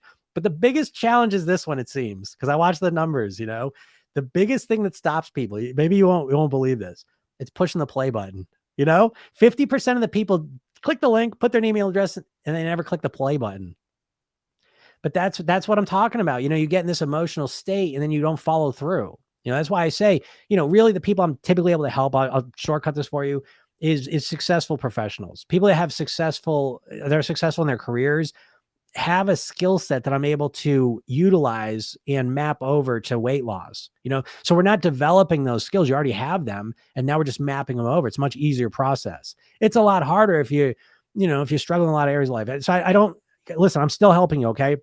And even if you can't make it to the training and push the play button, opt in anyways, because I said literally the second you opt in, tomorrow I start sending you motivational emails. I'm going to help you. Okay. I want you to understand my mission in life is to help as many people as possible live at their goal weight. Okay. So whether you want to invest with me any money at all, I'm going to help you in more ways than anyone else is going to. That's my goal. And so I will literally, I said every day I'm going to send you an email, except for Sundays. Every day I'm going to send you emails that are going to help condition you and get you to think about weight differently. So go sign up. Don't watch the training if you don't want to. Okay. I'm still going to help you. I'm going to send you hypnosis sessions. I'm going to send you different trainings. So, and I do these all the time. Watch my TikToks, watch my podcasts, or listen to my podcasts, watch my YouTube. I put all this stuff out for free to help you. Okay. But if you're really serious, if you're a person, again, who's a successful professional, you understand what it means to invest in yourself. You understand how to commit to something. You just need someone to show you what to do, and you haven't had that yet. And again, what I do is that. Let's see. Oh, look at that. Someone wrote something in Greek. Yes, I am Greek. Vasily. It looks like Katsoulis. I wish I learned to speak Greek. I did not, though. Let's see. Someone said you've helped me a lot during the last month. Dropped 5 kilograms. Yeah, this is the way I live my life forever. Hey, that's awesome. That's awesome. And I get a lot of that now. So that's what I mean. Like, in case you didn't know, really, I made a decision kind of the end of last fall. I really kind of reevaluated what I was doing, because the last couple of years, I've been doing this for 20 years. And so I've kind of alternated between like doing private coaching, a little bit of group coaching, and I've created a lot of programs and put those out there. And the last like 5 years or so, I've been doing a lot of like coaching one-on-one. I certified a bunch of people on how to do the program yourself then method, how to coach and do it with other people themselves. And I really kind of took a step back and said, yeah, my mission is really to help as many people as possible at their goal weight. So how can I do this? And so I really kind of reorganized everything. And now I pulled back from the one-on-one coaching to free up time. And I redid my program in a way. So again, it's an intense program. And so you learn this program yourself then technique, this hypnosis technique you use on yourself, self-hypnosis technique. You go through the 60-page workbook, these blueprints, these weight mastery blueprints that are customized to you. And then there's a ton of hypnosis I use to reinforce things. And that's kind of the core of the program. And so that I offer now. And then we have coaching calls and all the rest of it. And so what I did was I freed up a lot of time so that I can make literally TikTok videos, which sounds funny to say, but again, TikTok, again, it is goofy dances on one hand, but it's also, you could put really valuable information out, so it's like in bite-sized pieces. And then I just do these live streams all the time. Again, I just want to help as many people as possible, because I know as you start hearing this over and over again, this new way of thinking, what it's going to do is it's almost metaphorically, it's like giving you a new pair of glasses that you can look out and you can see through the bullshit of all the weight loss strategies out there. Because as far as I know, what works? What weight loss strategy works? What diet's working for you? And so what I do is, first of all, everything I'm teaching was based on things that have worked for people that were successful. So everything I'm teaching is real life practical strategies that have worked for other people, but that's not enough, because you're your own person. So it's about customizing those strategies for you, hence the worksheets, the workbook, the 6-page workbook, where you come up with your own custom blueprints. You're coming up with your own strategy. That's what you need. That's how you got to think about this. And when you have your own motivation strategy to get you fired up, ready to run through a wall motivation, when you understand a self-image, who do you want to be? You've never sat down and crafted your own self-image. You've just absorbed it from the people you grew up around and the experiences you've had. You never sat down and said, who do I want to be? What's the best version of me? And that's where the real work starts, by the way. And that's what the whole process is. Wanting to lose weight just doesn't mean anything to your brain. It's an impotent goal. That's the first problem. So you got to make this about more than just wanting to lose weight. You got to make this about wanting to be the person who you want to be, living as the best version of you. Well, now we're tapping into way more motivation anyways, and it's a much more fun process. And then you have a blueprint about your specific habits, your worst habits, and how to resolve them. Like, did you even know once you have habits are just neural wiring? Okay. Did you know you can't get rid of the wiring, which is to say you can't get rid of your bad habits? Did you know that? This is why you've tried a diet for a year and then you go back and next thing you know, the habits are right there like they never went away. They didn't go away. You just, you forced them down for a while and then they were right there the whole time. So how do you change your bad habits into good ones? Well, you have to put new wiring over them, new wiring that will run automatically. And you have to do it strategically. You can't just force it. You don't even know about habits, so once you understand them, it makes it a lot easier. I use the idea of like a carburetor. I don't even know carburetors in cars, but they get gummed up and junky sometimes. And cars don't really have carburetors anymore. But what you would do is you take the carburetor out of the engine. You would take the carburetor apart, clean it, fix the parts, put it back together, put it back in the car, and it runs. That's kind of how you should think about your habits, and that's what we do. You identify and you break them all down. Your emotions, right? You probably have very little idea of how to feel the emotions you want and to not feel the emotions you don't want. And so that's why your best strategy is probably food. Probably, how do you relax? How do you deal with stress? What do you do when you're depressed? If you eat, what you're doing, right? What you try to do to stop that is you eat to feel better. Let's just put it that way, right? Eating is how you relax. Let's just use that as an example. And what you do is you say, let's get rid of the eating. Well, guess what? You just got rid of the relaxation too, right? So you get 2 days into that and you say, oh, great, I'm eating better, but I'm ready to kill someone. This sucks. I'd rather be overweight. Let's relax again. You see? So what you want to do is you want to keep the relaxation. You want to get rid of the eating. So how do you relax in ways that don't involve eating? Well, you don't know. You don't know how to do that. So how are you going to change your emotional eating? And then thinking, your mindset, right? How do you think like a thin person? Right? Do you know about your internal dialogue? Do you know about that little hypnotist in your head that's talking to you? Because that is what's keeping you at your goal weight or at your weight now. And it's the thing you have to change to get to your goal weight. Okay. But you got this little voice chirping in your head. It's saying certain things to you. It's asking you certain questions. It's keeping you fixated in a certain way. And it's keeping you stuck. It's keeping you anchored right where you are. So the way to change this, to change that internal dialogue, to ask better questions, to understand a fixed in the growth mindset, to understand solution and problem-oriented thinking, to understand transformational grammar. Like it ain't rocket science, but it's also something that you're not spontaneously going to come up with either, And so, like I said, I've been doing this for 30 years personally, obsessed with it. I've done over 5,000 private weight loss sessions, and it's the sessions that matter. I say this sometimes, I did a series years ago called The Elite Body, and I interviewed some of the top fitness professionals, trainers, nutritionists on the planet. And I remember one guy specifically, Craig Ballantine, and he had Turbulence Training at the time, right? And at the time, it was one of the top fitness programs on the internet. And I said, what do you do when you have a client who's not motivated? And he goes, what? He said, I don't know. And I said, what do you mean you don't know? And he goes, when they come and work with me, they're motivated. And I said, wait, what? I'm like, well, what about when they're not motivated? What do you do with them? He goes, I don't even know what you're talking about. When they come to me, they are motivated. I said, what the hell am I doing? Right? Because my whole career has been helping people get motivated. And it made me think like, okay, well, what's a nutritionist dietitian doing? How do they motivate people? But they don't do the same thing, right? They're getting someone just like, okay, let me do it. And so then they do it, people go see the nutritionist, they get the plan and then they follow it or they don't, right? But what it comes down to is like, how do you get yourself to do the things you already know? Who's helping you with that? Who? Geez, you go see a therapist and what, are you going to analyze it all? That's not what you need. A coach, well, do they really work with weight loss and all the specific structures of that? Not really. So who do you learn how to actually live like a thin, healthy person? Who are you going to go listen to? I'm going to listen to hypnosis sessions. Well, that ain't going to work, unfortunately. And I'm saying that as a hypnotist. I have not found long-term success that people have achieved from listening to hypnosis, to be honest. It's a good support. So if it's part of a strategy, then I think it's good. But just listening to like a session or a couple sessions, it does not work long-term typically, is what I've seen.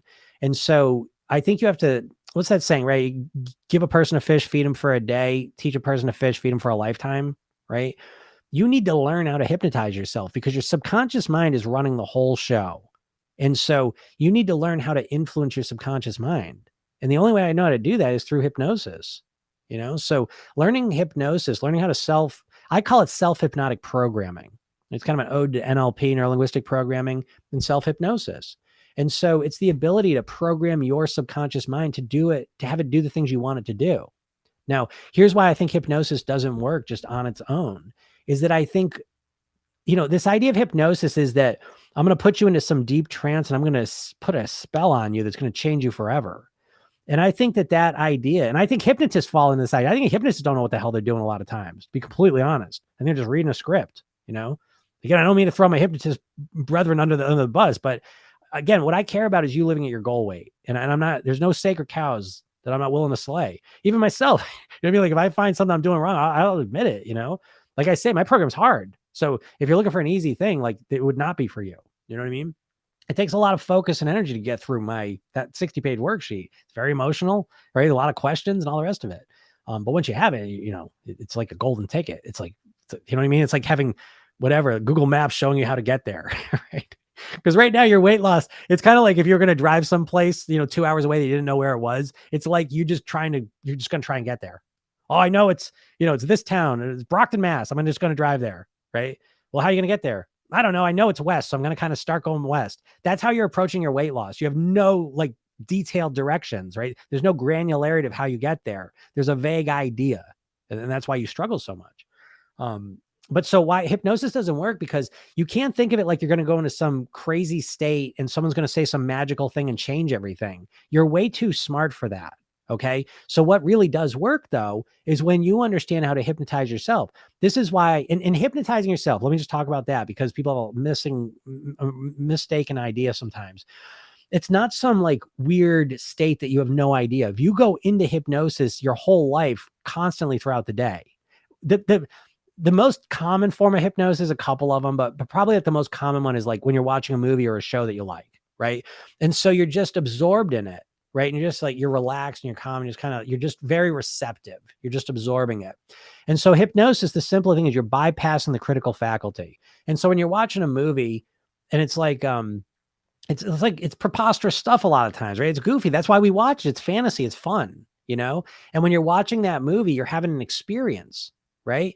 When you're watching a horror movie, you're scared and you're nervous, and it's fun because it's not real, but it's an experience of it, because you have mirror neurons. Those mirror neurons watch the people on the screen and you get an experience that. You watch sports, right? You're not playing the sports, but it feels kind of like you are, right? And it's a nice experience. And so what's going on there?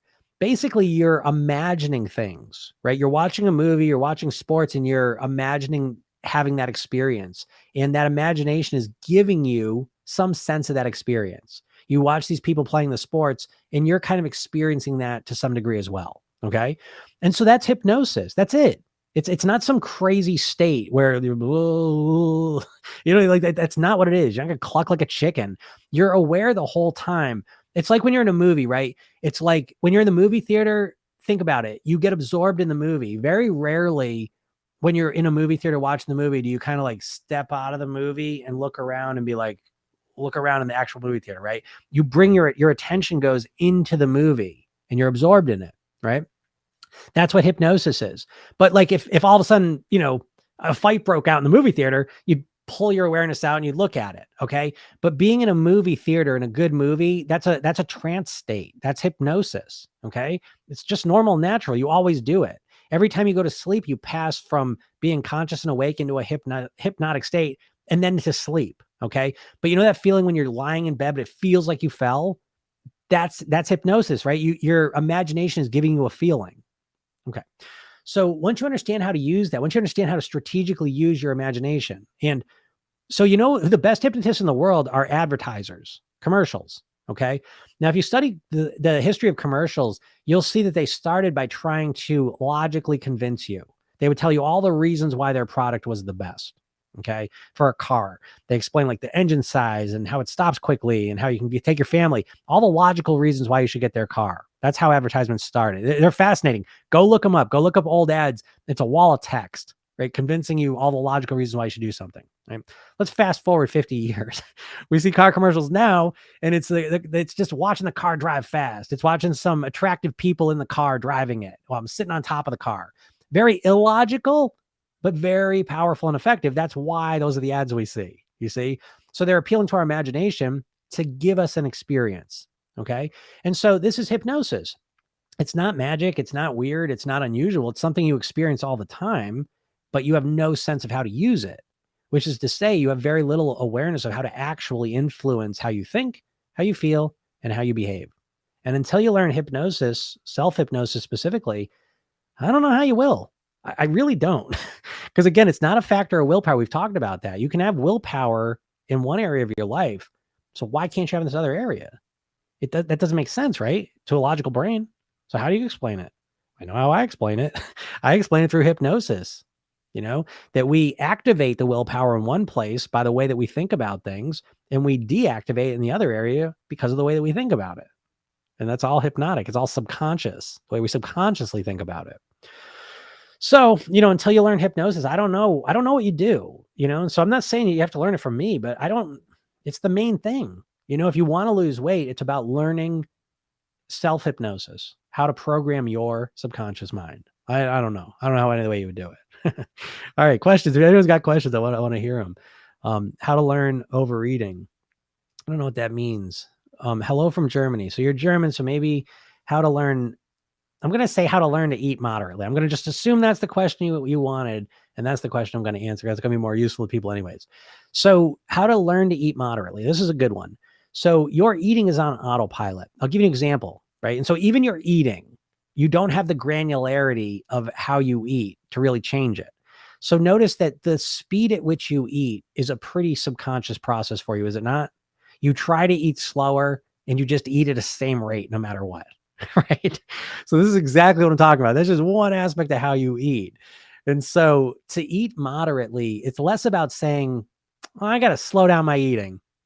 And then you think you think because you said, I got to slow down my eating, that now you're just going to slow down your eating.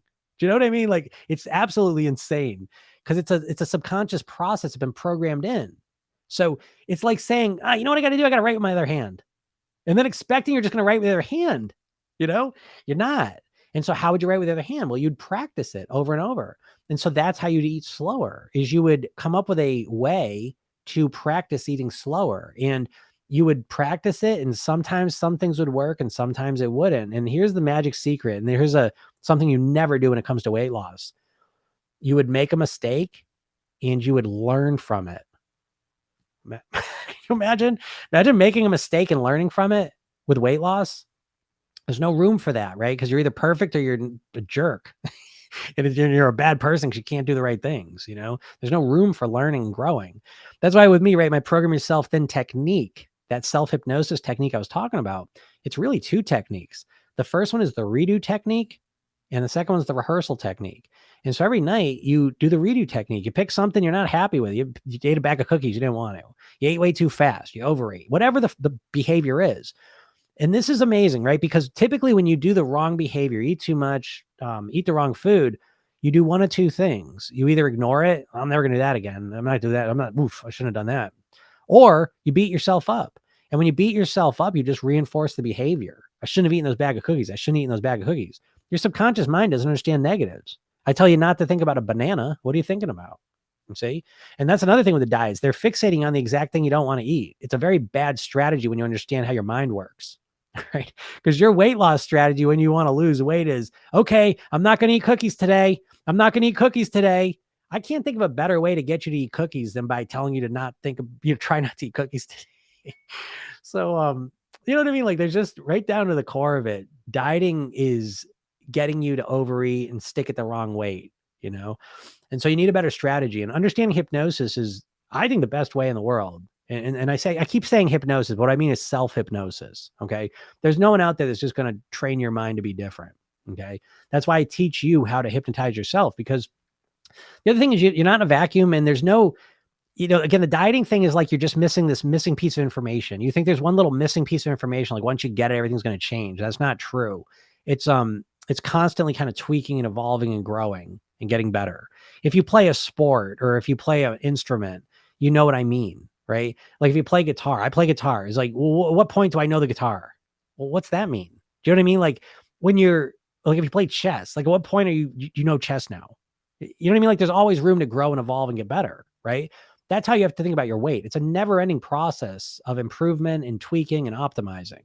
And I know that scares you when I say that, because you're subconsciously, the way you think about it is that you're just going to get some plan and then just fix it. And you're not. It's not how it works, but the way you think about it is so wrong, so inadequate. You know what I mean? And again, that's why I do these, just to point all that out. because I don't want you to think it's you. You think it's you. You think, again, it's that fixed mindset that you've tried to lose weight. It hasn't worked. And so there's something wrong with you. And I do these the core thing I want you to realize is it's not you, it's your strategy.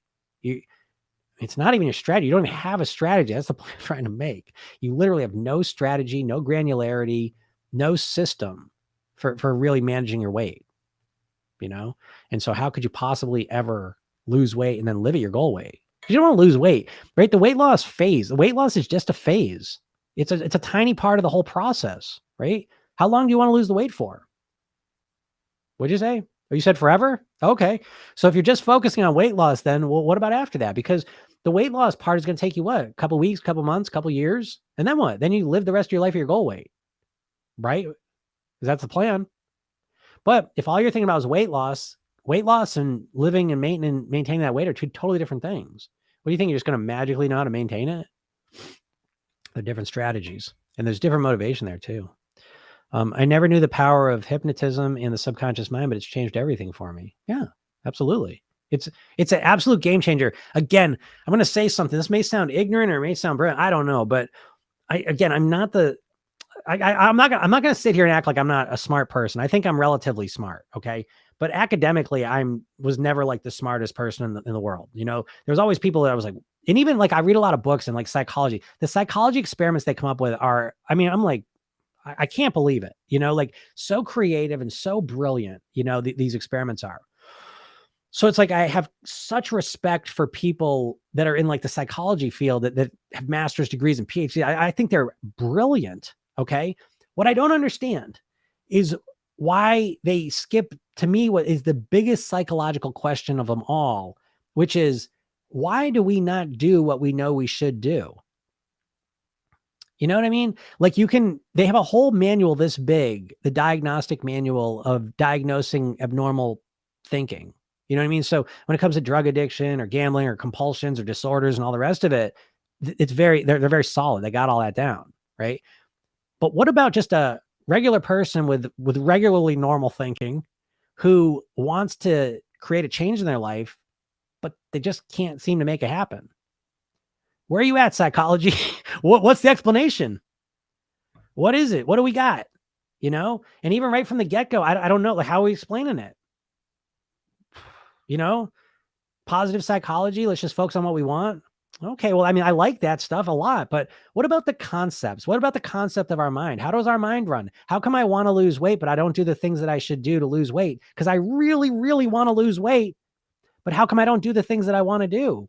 How come I keep sabotaging myself? What's going on, psychology? What's the answer? I don't know. And I don't know the answer they're giving me. I've not found a good answer. And I think it comes down to this concept of, well, what's your mind? Why do you do what you do? I don't know, And so hypnosis on one level is very simplistic, and it's overly simplistic. I'll be the first to admit that, I like that for my brain. I got a simple brain. I don't want to know 10,000 theories. I just want something that works. I just want to be able to know I want to eat better and then know how to eat better. That's all I want. Right. And so hypnosis was very helpful for me because all of a sudden it says, well, you have a conscious mind and a subconscious mind. The conscious part of your mind is logical and rational and knows what you should do, but it's the subconscious part that actually runs all of your behaviors. And if you want to create changes, actual behavioral changes, then you've got to influence your subconscious mind. You got to program these things in your subconscious mind.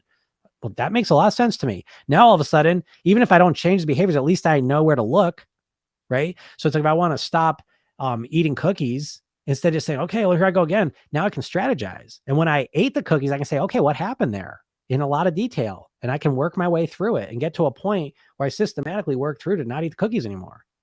You know what I mean? And I don't know, what's psychology telling you? I don't know. You tell me. If there's some psychology that helps with that, please let me know in the comments, because I would love to study it and know it, because as I said, these people are way smarter than me. So I would like to just read about it, learn it, and then just teach what they taught. You know what I mean? Like, because I know they would do it better than me. Instead, I got to try and figure it out myself. You know what I mean? And I'm not the smartest guy, but I'll tell you one thing I am, is I'm persistent and I'm motivated. I want to help people do this. And I'm so passionate about it. I don't want a single parent out there to die at 54 and leave their kids, 6 and 9 years old, to just stumble through the world, like me and my brother did, and my mom. I don't want that. For what?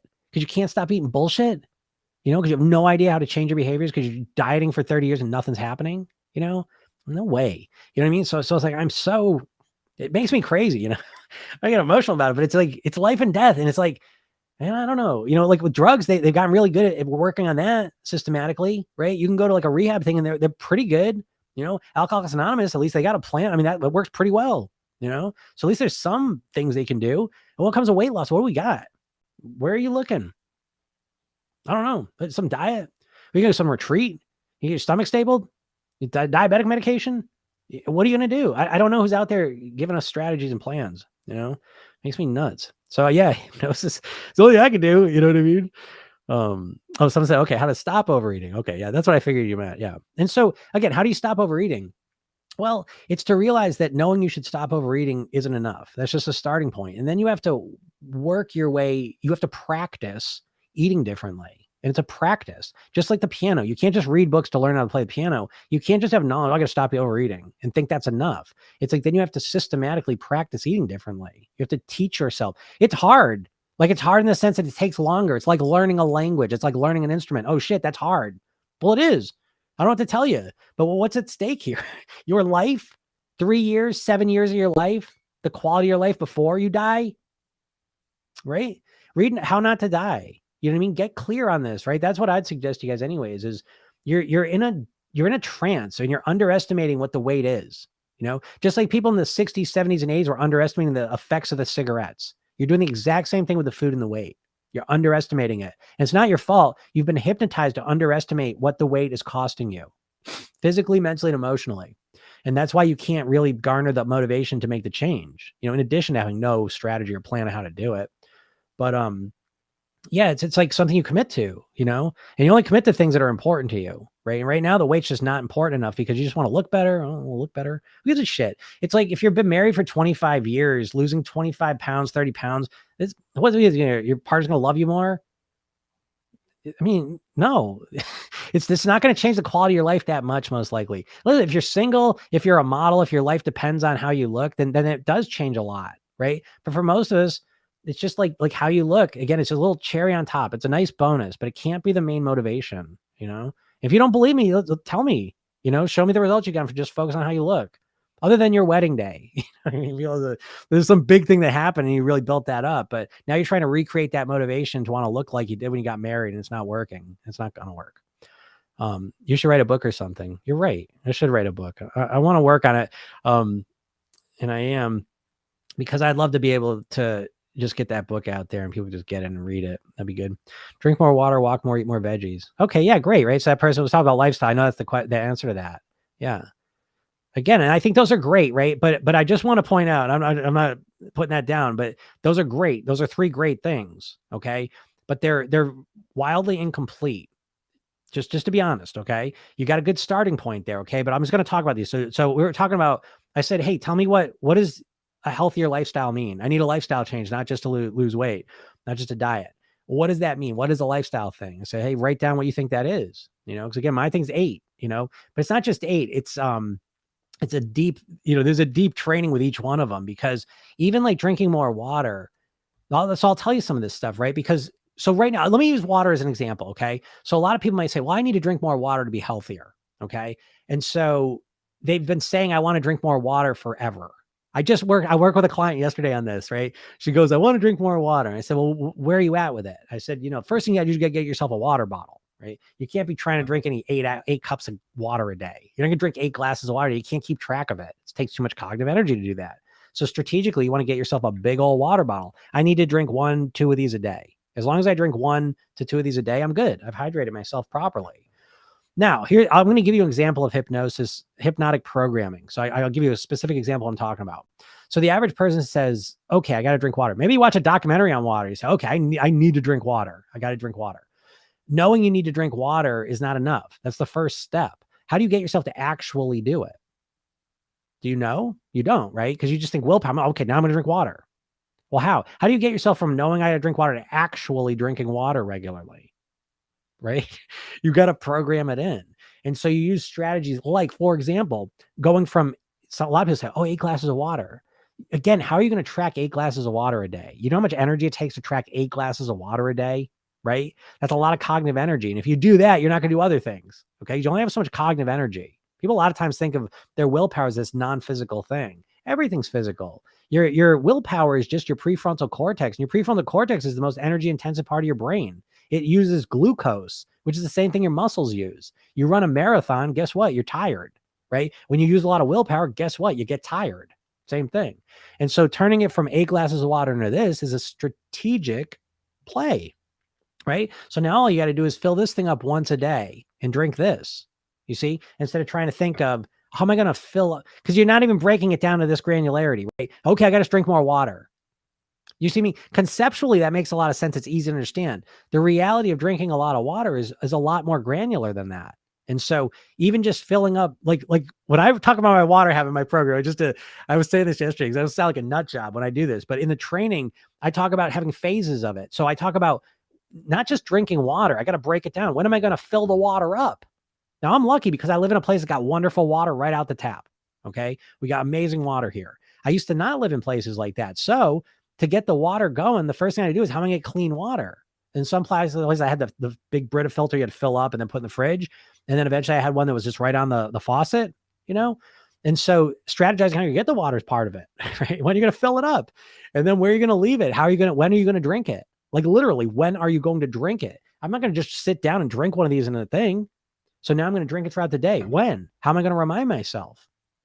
You see, we want everything. Like think about your toothbrushing habit, right? That's a good reference point because that's something that you're consciously aware of, but it really runs subconsciously. That's how you want all these habits to run. You want them to run primarily subconsciously, but you consciously want to kind of be tracking them too, you know? But again, I say like, you want to think of your mind like a cruise ship, right? Your conscious mind's like the captain, your subconscious mind's like the crew. And for the ship to run properly, you need both of them working together. They each have specific jobs and they both need to be doing them in order for everything to work right. Okay. But so it's like typically metaphorically what's happening when you want to drink more water is you're saying, get out of your crew. I'm going to do everything myself. I'm going to remember to drink water. I'm going to do all this myself, right? That's how you're trying to lose weight. That's like the diet mentality. Okay, here we go. I'm going to control everything. You know, it doesn't work, you know, and it's the other way around. You can't just have the subconscious doing everything, right? Because you can't have the crew doing everything because you need to have some guidance. You need logic. You need strategy. Okay. So they need to work together well. Now, the next level is imagine the crew is all French. They all speak French and the captain speaks English. And that's where you're at right now. So you have to understand that your conscious mind and your subconscious mind speak two different languages. If they spoke the same language, all you would need to do is say, I want to lose weight because it's going to be better and healthier for me. And I need to eat less food and eat healthier food in order to make that happen. And your subconscious mind would say, okay, but that's not how it works. It's kind of like they're speaking two different languages. So the captain has to learn how to speak French so it can communicate with the crew. But communicating with the crew is not enough. You can't just say one time, I want you to do this. That's it. You have to say, I want you to do this. And then the captain has to monitor them, kind of check them and make sure they kind of get it down until they got it. And that's kind of metaphorically how you want to think about your mind and think about adding processes and new behaviors. And so you got to give yourself more time because anything that you learn to do, like how do you just install a toothbrushing habit one day? How do you do that? Right? You don't. I mean, it's over time, you know, that's the nature of it. And so again, part of the diet hypnosis you're trapped in is that you can't even think outside of short-term time frames. And that keeps you stuck in so many ways, you know, subtle ways you can't even see, you know? So seeing things in a longer term time frame is so crucial. It's another part of the whole thing. Sleep. Yep. Sleep's important. Yeah. All of them. Right. But now again, I asked these, again, the three things, one thing, and even like walking more, and walking more is good, you know, definitely. Cause I like to say movement is a general category. And within that is exercising, walking, doing chores around the house. You know what I mean? So it's, again, we want to have strategies kind of up and down the ladder of when we're really motivated. So I'm saying you want to go from being all or nothing to all or something. And all or something is having strategies like, you know, when you're really motivated to work out, you got your hour gym workout, right? When you're not that motivated, you know how much time, you got like a 15-minute one. And when you're absolutely exhausted and tired, you got like a 1-minute routine. Do you see what I mean? But it's having options and strategies for you, you know? So it's more work on the front end, no doubt about it. But what you're doing is you're setting yourself up for success. You know, it's like your toothbrushing habit. You know, your parents say, I can brush your teeth. You're like, I don't want to do it. But you kept doing it, right? And now you're thankful for that, right? Because now you're just doing an autopilot. Same thing here. If you can be okay with doing all the work in the beginning, you set yourself up for long-term permanent success. That's why I say the goal you want is not to lose weight. It's to lose weight, get to your goal weight, and live the rest of your life at your goal weight on near autopilot. That's the goal. Is that not the dream? You never articulate it that way, though, do you? You just want to lose weight. Just want to lose weight, got to be better. Can you meditate in bed while trying to fall asleep? Dumb question, but don't know very much about it. That's a great question. And that's exactly what I used to teach. So my self-hypnotic programming technique, I call it the program yourself then techniques, the redo rehearsal technique. I used to teach that because what I did is I would always do that in bed as I went to sleep. I would redo my day and rehearse tomorrow. And that worked for me. But what I found, a lot of people say, I fall asleep before I do it. And so I've tweaked that now. I say, okay, we'll sit in a chair before you get into bed. And now I'm working on a new version of it where it also includes writing as well, self-hypnotic writing. But either way, again, there's no right or wrong. It's only what works for you. But a lot of people are able to do that right as they go to sleep. I love doing it as I go to sleep because when you go to sleep, you pass through this hypnagogic state. It's very, very hypnotic.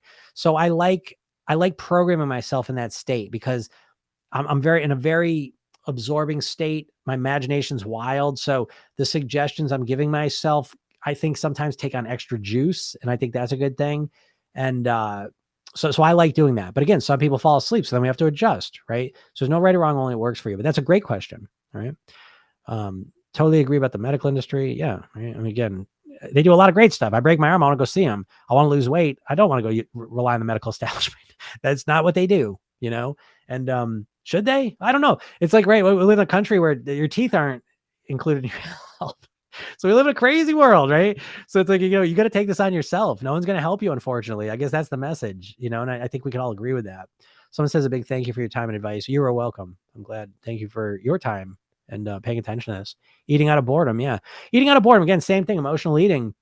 So people say, well, how do I stop eating when I'm bored? I got to stop eating when I'm bored, right? The focus is on how can I stop eating, right? The thing you're not questioning is that the eating is your number one strategy for entertaining yourself and not being bored. Okay. So we recognize what's the emotion you're getting out of the eating. And then we say, what are some better ways I can entertain myself? What are some better ways that I cannot feel bored that don't involve food?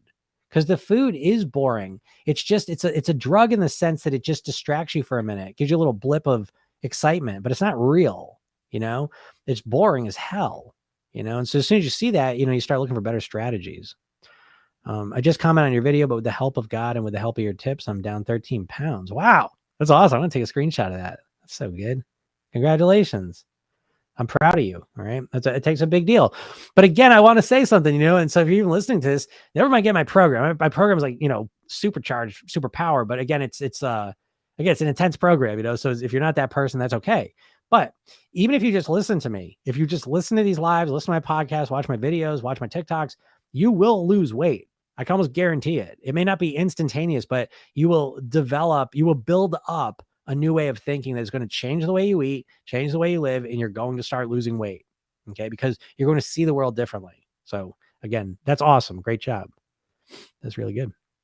How do I start? If you're talking about my program, the only way you can start is you have to watch a training first. You can't just join my program. You have to kind of see if it's a qualifier, and it's for both of us, as I said. But go to my description, go to my bio, and click on that link for the 3 steps to master your weight, 3 steps to become thin.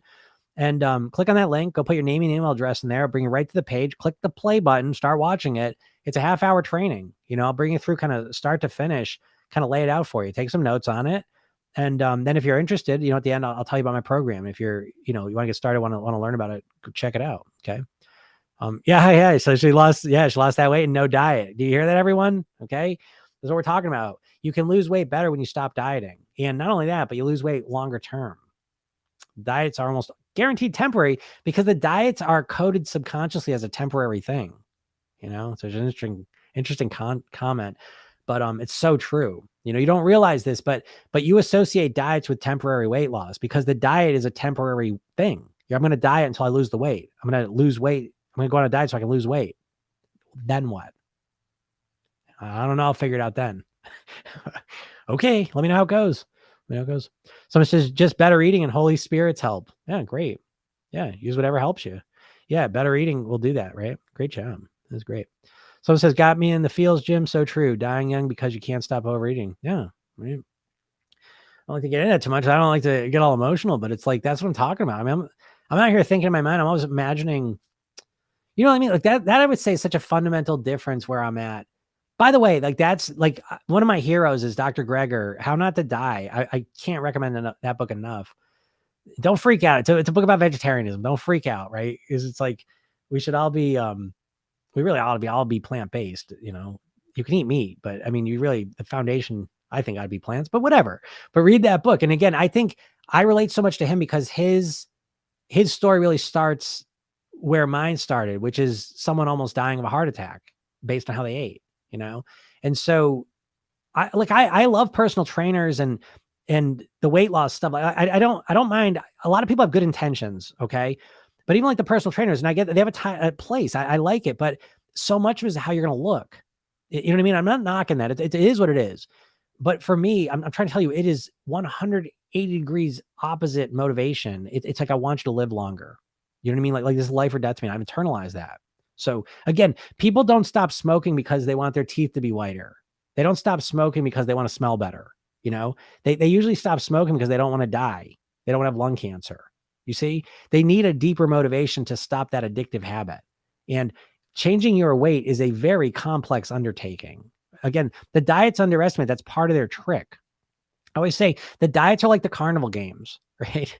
You're going to the carnival. I always say, I'll joke around like, you know, like the one that always gets me, it drives me nuts. It's that big basket, that big wicker basket thing they got, right? And there's like a big softball. And the guy's like, hey, he's like throwing it behind his back and he's looping it. And he's like, gets it in every single time. And he's like, hey, come on, look how easy this is, you know? Then they get the biggest stuffies. And I'm like, okay, I'm going to do this. This is easy. And I do it like 50 times. I can't do it once, you know? That's kind of like what the diets are, right? The trick of the diet is they always build it around one simple concept, right? And they make it sound simple too. Like, oh, just stop eating carbs. Can it be any simpler than just stop eating carbs to lose weight? You know? So the concept is really simple. The execution is a whole nother story. But again, in that very painful hypnotic state that we're in when we usually start a diet, we're not asking a lot of critical questions. We're just in a state of pain and panic. We just want to get out of it and we'll do anything that anyone tells us, you know? So you got to start making your decisions from a more calm, relaxed point of view. All right. The U.S. food industry doesn't care. They've created addicts. Yeah, absolutely. Yeah. Listen, the food companies are the cigarette companies. Look it up. In the 70s, the cigarette companies saw the writing on the wall. The research, the scientific research becoming overwhelming that cigarettes cause cancer. And they couldn't sit on it anymore. They sat on it for years and years. I told you, Framingham Heart Study in the 60s, they started to recognize that. And they had studies before that they knew that. And so they sat on that as long as they could. And so as soon as they realized, oh, it's going to come out, cigarettes cause cancer, they knew that they had to divest, you know, and they divested into the food industry. RJ Reynolds invested in Kraft, you know?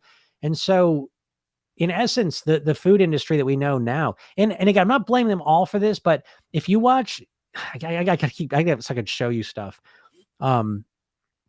Is that if you look at a graph of like the overweight and obesity and diabetic numbers of the country of the United States over the last 30 years, it is absolutely jaw dropping. And it really started right in the 70s, right when these cigarette companies started going to the food industries, because they brought that same philosophy of advertising, of creating very addictive products, of sitting on all the research that shows you how deadly it is. So again, I've done a training where I call them food cigarettes. You really ought to make a distinction with your foods, like which ones are natural, healthy foods and which ones are food cigarettes. That's a nice reframe that will allow you to see things more accurately than you're currently looking at them. Okay. But yeah, I'm not saying they want to hurt us. I don't think they want to hurt us, but I don't think they give a shit either if they do hurt us. Same with the cigarettes. They're one and the same. They don't care.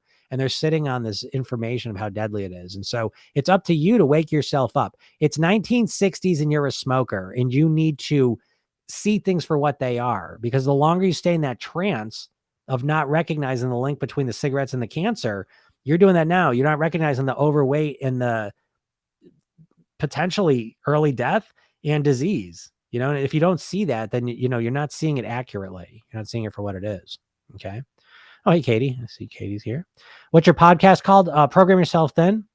I have Spotify and would love to listen. Yeah, Program Yourself Thin. Go check it out. That's the one.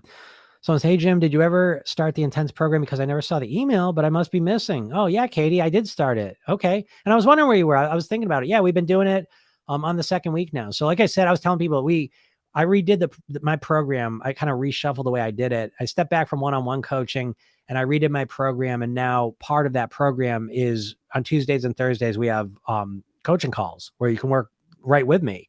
And so it's a lot better because for a lot of people, it's a way lower than my one-on-one fees. And so I'm able to work with a lot more people and kind of help them through the program. So I found this is kind of the sweet spot of everything. But Katie, yeah, shoot me an email and I'll look you up. I think I can find your email, but shoot me an email too to follow up on this. Because I don't know why you're not getting that email, but let's make sure. It might be a weird email address because I've been sending those out. And so I want you to make sure you're getting those. Okay. So shoot me an email. What's your podcast called? Yep. Program yourself then. It makes me crazy when they say it's easy to lose weight, glass calories, more activity. Yeah, exactly. They make it sound simple, right? And that's the trick. All right. Oh, thank you for writing that out. Podcast is program yourself then. Yeah, cool. Yeah, remember that's the dieting trick is they make it sound really simple, but it's really hard. And so they keep you fixated on shortcuts because they keep making it sound simple. Like all you need is a new weight loss plan, a new meal plan, a new workout plan, but the reality is it's much more, much more of an undertaking. Again, I don't mean to say that the food's addiction, but I think you ought to approach your weight loss as if you had like a drug addiction or alcohol addiction or gambling addiction, whatever type of addiction, because then you're going to start seeing it more accurately. It's going to take a lot more investment of your time, energy, and resources to overcome this than just thinking like, oh, well, here's a meal plan for you. Do you see what I'm saying? One other way, like people think of their weight loss like it's a bank account, credits and debits, but reality is your weight loss is much more like the stock market. There's just so many different, things going on, and so you want to look at it holistically, look at the big picture of weight loss. And and now what happens when you do that is it can feel a little overwhelming. Oh my God, but just relax, let that go and start systematically working to fix it. Because if you systematically work at it, what do they always say? Like people overestimate how much weight they can lose in a month and underestimate how much weight they can lose in a year. You've been focused and oriented, and you have brain structures. You have cognitive biases that cause you to value short-term results over long-term results. The way your brain is literally wired. If I say I'll give you $100 now or $150 next year, you'll take the $100 now. It seems more value to you. So the diets prey upon that and they tell you, okay, let's lose weight quick, but you got to resist that a bit and start focusing and orienting yourself to the long-term thing. Because again, it's not just about weight loss. That's why you can't just look at this as weight loss. You need to look at this as transforming yourself from the inside into the person you want to be, and then living your life at your goal weight for the rest of your life on near autopilot. All right. That's the real goal. And when you articulate this more accurate goal, you right from the beginning start setting yourself up to find the strategies and the approaches that are going to make that happen. But if you just keep saying to yourself, I just want to lose weight, you're going to keep yourself stuck in this loop. Okay. So it all starts by articulating a more clear-cut goal, right? Which again, the first thing I do with people is really, again, motivation. You know what I mean? Like that's why I would say that my 60-page workbook that I take my clients through, the first like probably 20 pages of it are all motivation. It's the most important part. And part of that is really defining what the hell are you doing here? It's not just wanting to lose some weight. It's not the right motivation. You got to reframe this differently. All right. Very, very important. Someone says, I love your concept. I'm learning to accept me and stay in the present. Yeah, that's awesome. That's the point. And again, it comes down to this idea that even if you're unhappy with your body, even if you're unhappy with yourself for creating this body, it's being accepting and understanding that. And so listen to what I'm going to say here, because I really believe this 100%. I hope you do. That I believe truly that people make the best choice available to them. Okay. And if you had better options available to you, if you had better strategies available to you, you would do them. Okay. So like when I get depressed, I certainly know that I can go and eat a bunch of food and take my mind off it. Okay.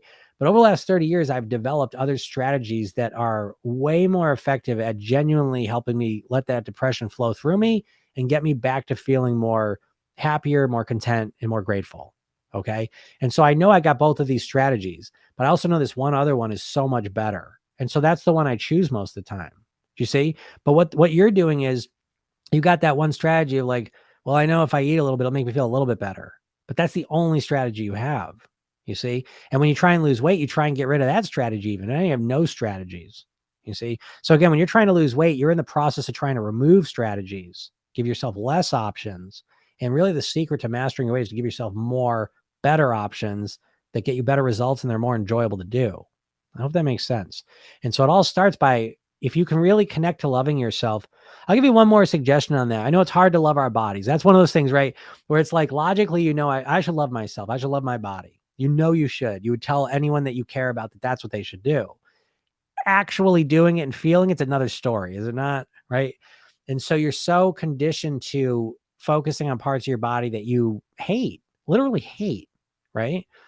And that's a trance, by the way, right? You have to literally be hypnotized to look at your body, your beautiful body, no matter what the weight is. Who gives a shit? Your body's working. You got this body, you're breathing, you're alive, and you hate it, you know? But I know that's what you feel because you've been conditioned to feel that. But one way to get to a genuine sense of feeling and love for your body, regardless of what weight you are and what size it is to look at it functionally first. That's a nice way to kind of start. It's like training wheels for loving your body. And what you don't do usually is you don't reference what life would be like simple things, right? So you may not like your legs. You may not like your ass, right? But you're lucky you got legs. Do you know what I'm saying? Like there's people, their legs don't work at all. Their ass is completely atrophied because they're paralyzed from the waist down.